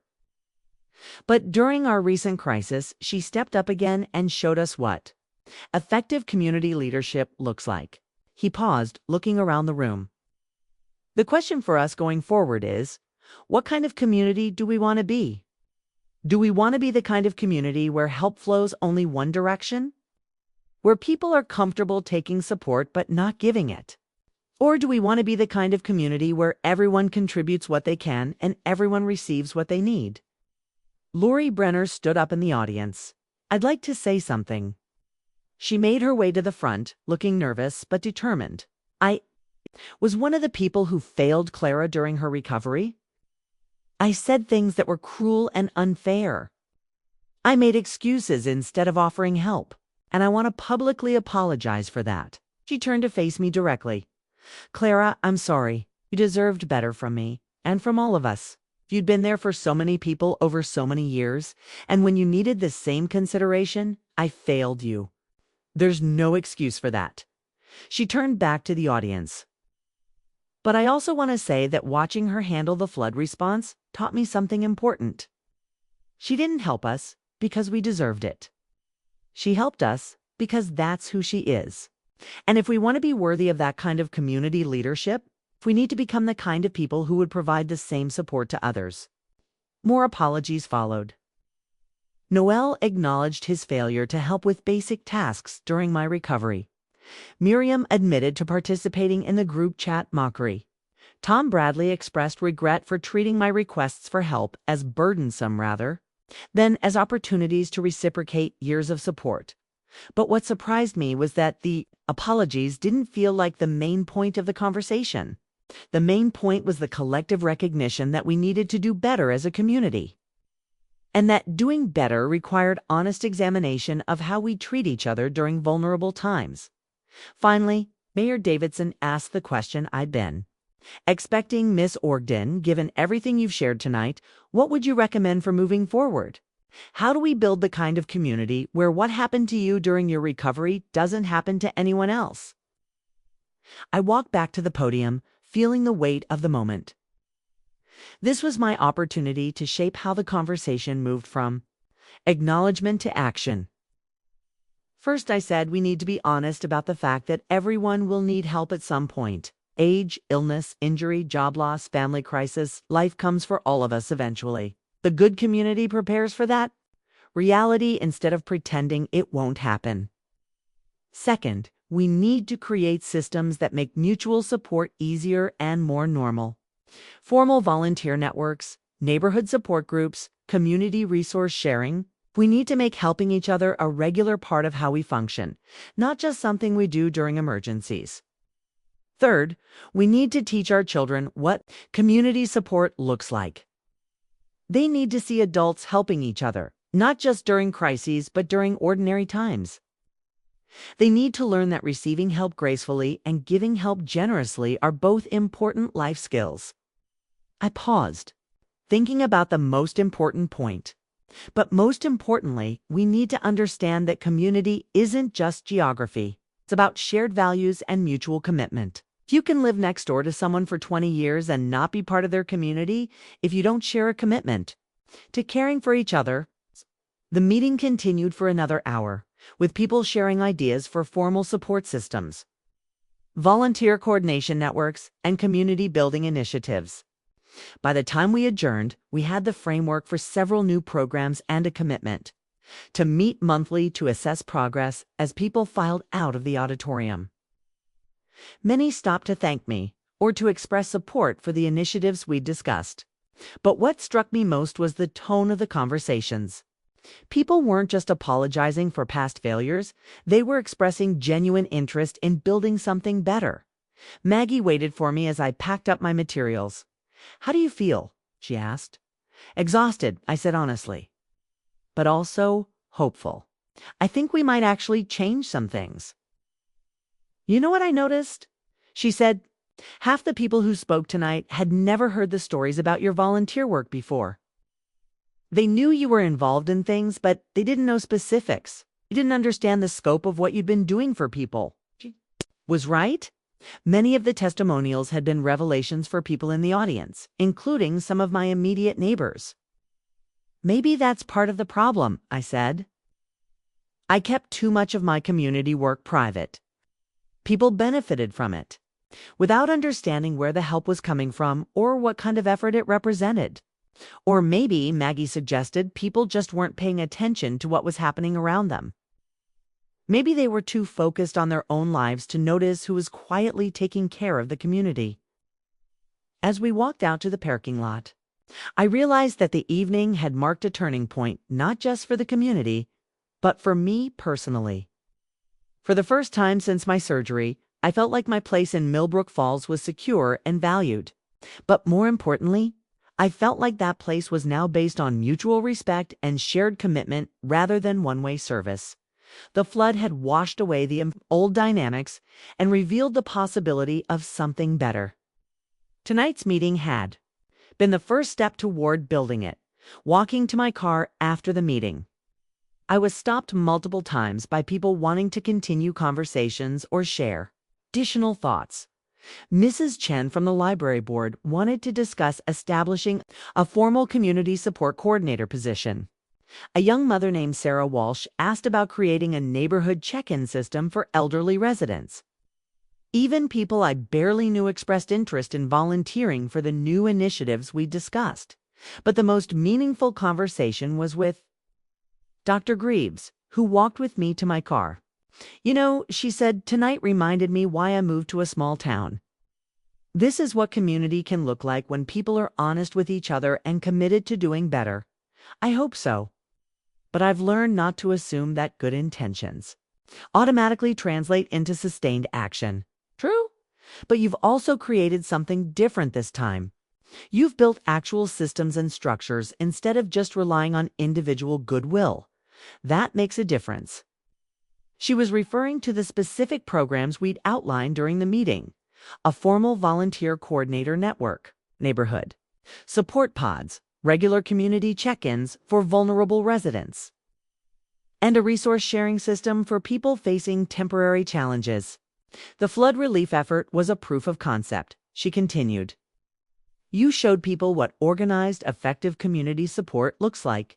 Now they have a model to build from. As I drove home through the quiet streets of Millbrook Falls, I thought about the difference between tonight and the conversation I'd had with the news reporter 6 months earlier. Both had been opportunities to tell my story publicly. But the context and impact had been completely different. The news interview had been about raising awareness of a problem. Tonight had been about implementing solutions to that problem. A news story had reached people outside our community who might face similar challenges. Tonight's meeting had engaged people inside our community who could actually change our local dynamics. Both had value. But tonight felt more meaningful because it created the possibility of lasting change rather than just increased awareness. At home, I made tea and sat in my living room surrounded by the same thank you cards and volunteer appreciation plaques that had comforted me during my darkest days after surgery. But now they felt different. Not like evidence of a lost identity, but like foundation stones for something new and better. I opened my journal and wrote, 1 year and 1 day after my surgery, I feel like I've come full circle. But it's not really a circle. It's more like a spiral. I'm back to helping people and coordinating community support. But I'm doing it from a place of strength and clarity that I didn't have before. Tonight's meeting showed me that my neighbors are capable of growth and change. It also showed me that my contributions to this community have been more significant than I realized. Most importantly, it showed me that it's possible to rebuild trust and connection after betrayal. If everyone is willing to be honest and do the work, I'm still angry about how I was treated during my recovery. I may always carry some of that anger, but I'm not going to let it define my relationship with this community going forward. Instead, I'm going to use what I learned from that experience to help build something better. Tomorrow, the real work begins. 6 months later, I stood in the newly renovated community center, watching Mayor Davidson unveil a brass plaque next to the main entrance. The inscription read, Klara Orgden Community Resource Center, dedicated to the principle that strong communities care for all their members. I'd protested the naming when the town council proposed it, arguing that community spaces shouldn't be about individual recognition. But Mayor Davidson had overruled my objections. Klara, he'd said, this isn't about honoring you personally. It's about honoring the values you've demonstrated and the model of community service you've established. Future generations need to understand what made this place work. The Resource Center had been my primary project since the town meeting. Using a combination of federal disaster relief funds, state grants, and local donations, we transformed the old community center into a comprehensive support hub. The building now housed a volunteer coordination office, a resource library for people navigating crises, meeting spaces for support groups, and a supply depot for emergency assistance. But more importantly, it housed the systems we developed to make community support sustainable and reciprocal. The Neighborhood Pod Network connected every street in town to a support system where neighbors knew each other, checked on each other regularly, and had protocols for providing help during Meiji. And Meiji are providing help during Meiji. Like, look at this. And we all know I've been exploring that. And we all know I've been exploring that path. I connected every street in town to a Sokorkan lady, as we see with Kumgord Meijis to see with CGs. Quote, I prelied sistoptal. I see with CGs come tad. Conwide with cord with CGs come with comation with thickerav. Get some made to agree with recon with us. Sevate cookie and with do you said with a bice to see you eat a can you to see guiding to come with you to credit to get cat I you to like you to do it cat I with where you got I act to what you I die you take a key free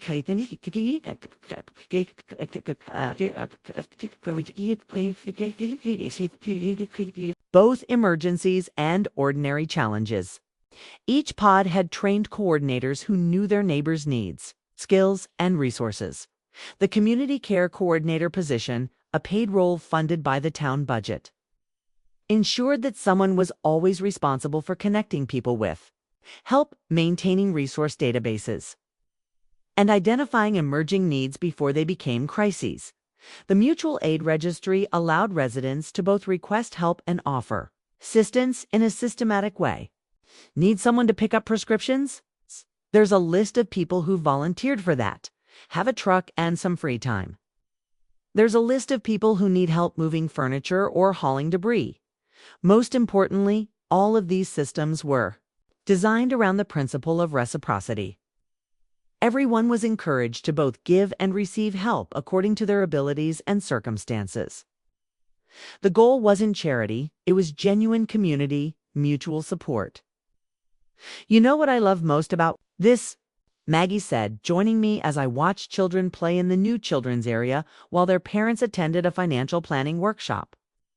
She was now the official community care coordinator, a role that used all her organizational skills and her deep understanding of what people needed when they were struggling. What's that? It's working exactly the way you designed it to work. People are helping each other, but they're also receiving help when they need it. Nobody's keeping score, but everybody's contributing something. She was right. The systems we'd built had created a culture where asking for help was normal and expected, and where providing help was seen as everyone's responsibility rather than just the job of a few dedicated volunteers. Remember Mrs. Henderson from the book club? Aggie continued. Last month, she needed help getting 2 medical appointments after her license was suspended for vision problems. Instead of struggling alone or asking family members to take time off work, she just contacted her neighborhood pod coordinator. Now she has 3 different neighbors who rotate driving duties. And in exchange, she's tutoring one neighbor's kid in math and helping another organize her late husband's estate. That was exactly the kind of reciprocal support relationship we'd hoped to create. Mrs. Henderson wasn't a charity case. She was a community member with both needs and resources, both receiving and providing assistance. The transformation hadn't been without challenges. Some people had been resistant to the idea of formal support systems, preferring the old model where help was provided informally by whoever happened to be available and willing. Others had worried that creating systems would make community support feel bureaucratic rather than personal, but the flood anniversary celebration the previous fall had demonstrated the value of our new approach. When heavy rains again threatened flooding, our response was swift, organized, and effective. Neighborhood pods evacuated vulnerable residents quickly and efficiently. The Resource Center became command central for coordinating emergency shelter and supplies. And because everyone understood their role in the system, we avoided the chaos and inefficiency that had marked the original flood response. Ms. Orgden, voice interrupted my thoughts. I turned to see a young woman I didn't recognize, probably in her late 20s, holding a toddler and looking nervous. Yes, I'm Jennifer Walsh. I just moved here from Burlington, and I heard about the community resource systems you developed. I was wondering, my daughter and I are new here, and I don't really know anyone yet, but I heard there might be ways to get connected. This was exactly the kind of conversation that made all the effort worthwhile. Jennifer was new to town, probably feeling isolated and uncertain about how to build connections. In the old system, she might have struggled for months to figure out how to meet people and access resources. In the new system, we had specific protocols for helping newcomers integrate into the community. Absolutely, I said. Maggie Duvall over there is our community care coordinator. She can connect you with your neighborhood pod and help you find parent groups, volunteer opportunities, whatever you're looking for. Thank you. And can I just say, I heard about how this all started with the flood and everything. It's really impressive what you've built here. As Jennifer walked over to meet Maggie, I realized that our story was now part of the town's identity. New residents heard about our community support systems during the house hunting process. People considering moving to Millbrook Falls specifically cited our mutual aid networks as attractive features. We'd not only solved the immediate problems revealed by my post-surgery experience and the flood response, we'd created something that was drawing like-minded people to our community. Dr. Greaves appeared beside me, carrying 2 cups of coffee from the Resource Center's small cafe. "Penny," I said, accepting the coffee gratefully. "Do you ever think about what would have happened if I'd handled my recovery period differently? If I'd just quietly accepted my neighbor's lack of support and moved on?" "You mean if you'd chosen resentment over rebuilding?" "I guess. Or if I'd chosen isolation over engagement." She considered the question seriously. "I think a lot of people would have made that choice. It would have been understandable. But I also think this community would have lost something irreplaceable. So, well, obviously we wouldn't have the Resource Center or the support systems. But more than that, we wouldn't have learned the lessons about how community actually works. Your experience became a teaching moment for everyone about vulnerability, about reciprocity, about what we owe each other as neighbors." She gestured around the bustling community center. "This place exists because you chose to transform betrayal into education rather than letting it turn you bitter. That's not a small thing." As the afternoon progressed, I found myself in dozens of conversations with community members who wanted to share updates about how the support systems were working in their lives. Elderly residents talked about feeling more secure, knowing they had reliable help with transportation and household tasks. Young families described the relief of having trustworthy childcare options and parenting support.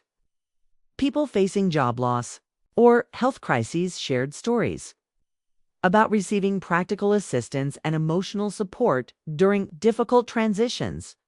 But what struck me most was how many people mentioned that they'd found meaning and satisfaction in being able to help others, systematically rather than just occasionally. I used to feel guilty when I couldn't help someone because I was too busy or didn't have the right skills, a volunteer told me. Now I know there's a system, so even if I can't help directly, I can connect people with someone who can. It makes me feel like I'm still contributing even when I can't do everything myself. That had been one of our key insights during the system design process: sustainable community. Support required distributing both the responsibility and the satisfaction of helping others. When only a few people did most of the helping, those people got overwhelmed and everyone else felt disconnected from community care. As evening approached, Mayor Davidson called for attention and invited me to say a few words about the Resource Center and the support systems we developed. I walked to the front of the room feeling grateful and reflective. A year and a half earlier, I'd been sitting in my kitchen recovering from surgery and feeling abandoned by my community. Today, I was standing in a building dedicated to ensuring that no one in Millbrook Falls would ever have to feel that abandoned again. When I had foot surgery 2 years ago, I learned something painful about my community. I learned that years of helping others didn't guarantee that others would help me when I needed it. I learned that some people are comfortable receiving support but uncomfortable providing it. And I learned that betrayal by people you've trusted can be devastating. I paused, looking around the room at faces that had become familiar over the months of building our new systems. But I also learned something hopeful. I learned that it's possible to rebuild community on a stronger foundation. I learned that systems matter more than individual goodwill. And I learned that some of the most meaningful support comes from unexpected places. I smiled at Maggie, who was standing near the back with Jerome Hughes and several other volunteers who'd become the core of our support network. The Resource Center and all the systems we've built here didn't emerge from my individual vision. They emerged from our collective recognition that we could do better. They emerged from honest conversations about what went wrong and what we wanted to do differently. They emerged from the flood that forced us to work together and showed us what we were capable of when we organized effectively. I paused again, thinking about how to express what felt most important. But most importantly, they emerged from the understanding that community isn't just about geography or convenience. Community is about shared commitment to caring for each other, especially during vulnerable times. It's about creating systems that allow everyone to both give and receive support, according to their abilities and circumstances. I gestured around the bustling resource center. This building will outlast all of us. These systems will serve people we'll never meet. But the values they represent, mutual support, reciprocal care, collective responsibility, those values have to be renewed by every generation. They have to be chosen and practiced and protected by every person who wants to be part of a real community. As I concluded my remarks, I realized that the journey from betrayal to rebuilding had taught me something crucial about resilience.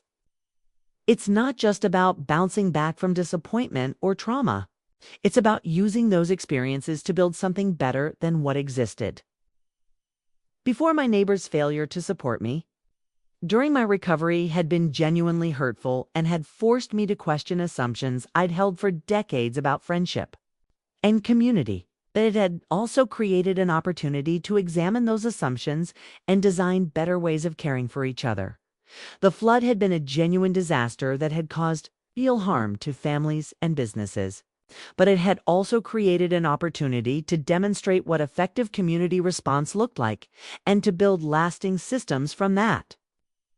Demonstration. My experience of social isolation during vulnerability had been genuinely difficult and had caused lasting changes in how I viewed some relationships. But it had also created an opportunity to ensure that no one else in Millbrook Falls would have to face that isolation alone.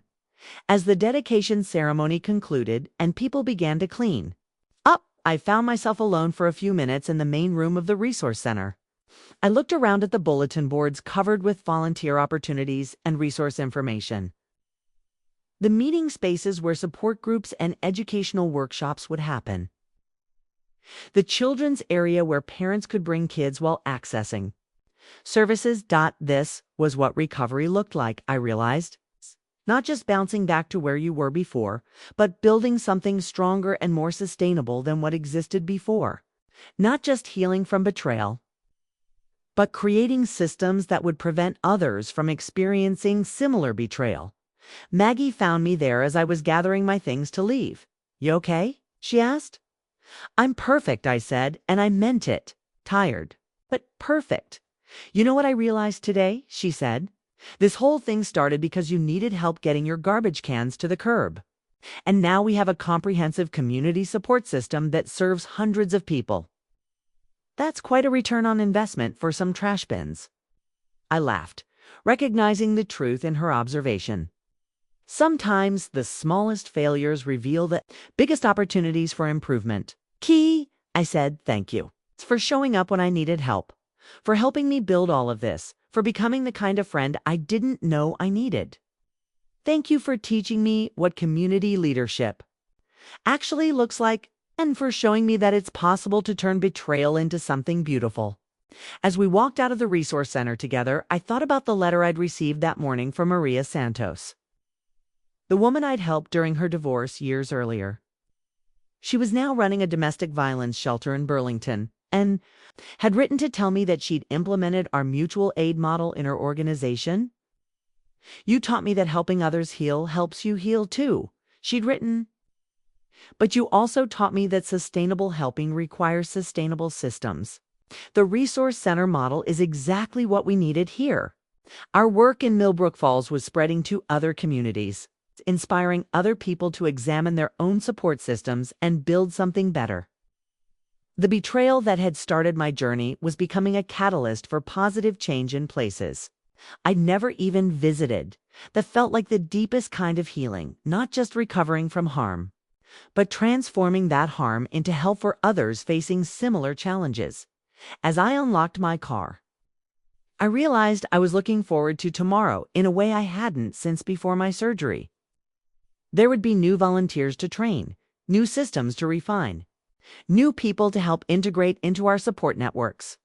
There would be challenges and setbacks and probably some disappointments, but there would also be the deep satisfaction of knowing that I was part of a community where people genuinely cared for each other, where asking for help was normal and expected, and where everyone contributed what they could and received what they needed.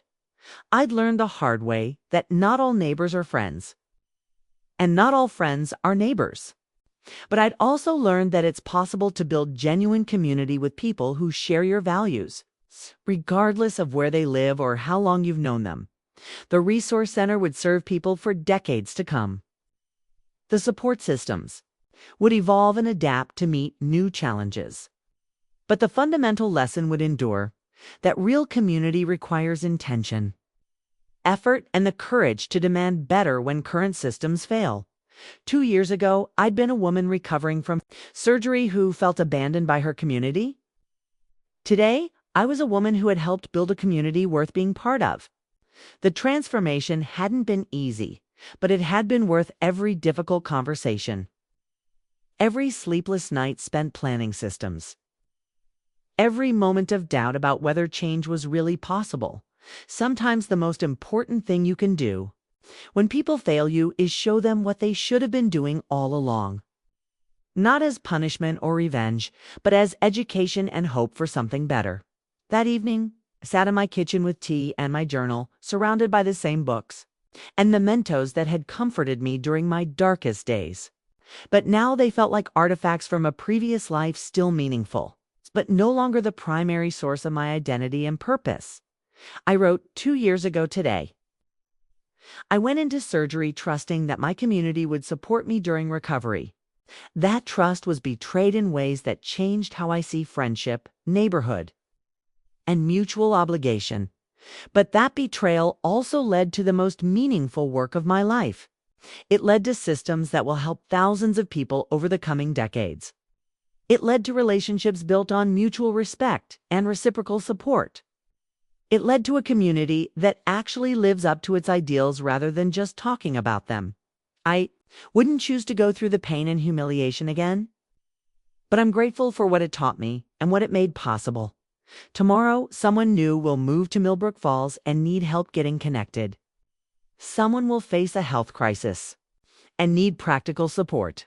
Someone will struggle with a family emergency and need community care, and they'll find what I wish I'd had 2 years ago, a community that sees helping each other as normal, necessary, and shared responsibility rather than optional individual charity. That's a pretty good legacy for a betrayal. I closed the journal and looked out my kitchen window at the lights of my neighbors' houses. Some of those neighbors had failed me when I needed them most.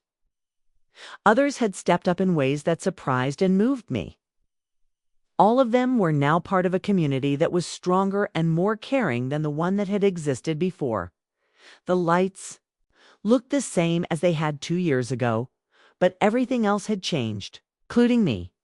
Up next, we have 2 more incredible stories that are waiting for you. Just click the image you want to watch and it will take you there. If you enjoyed this video, make sure to subscribe. It would mean a lot.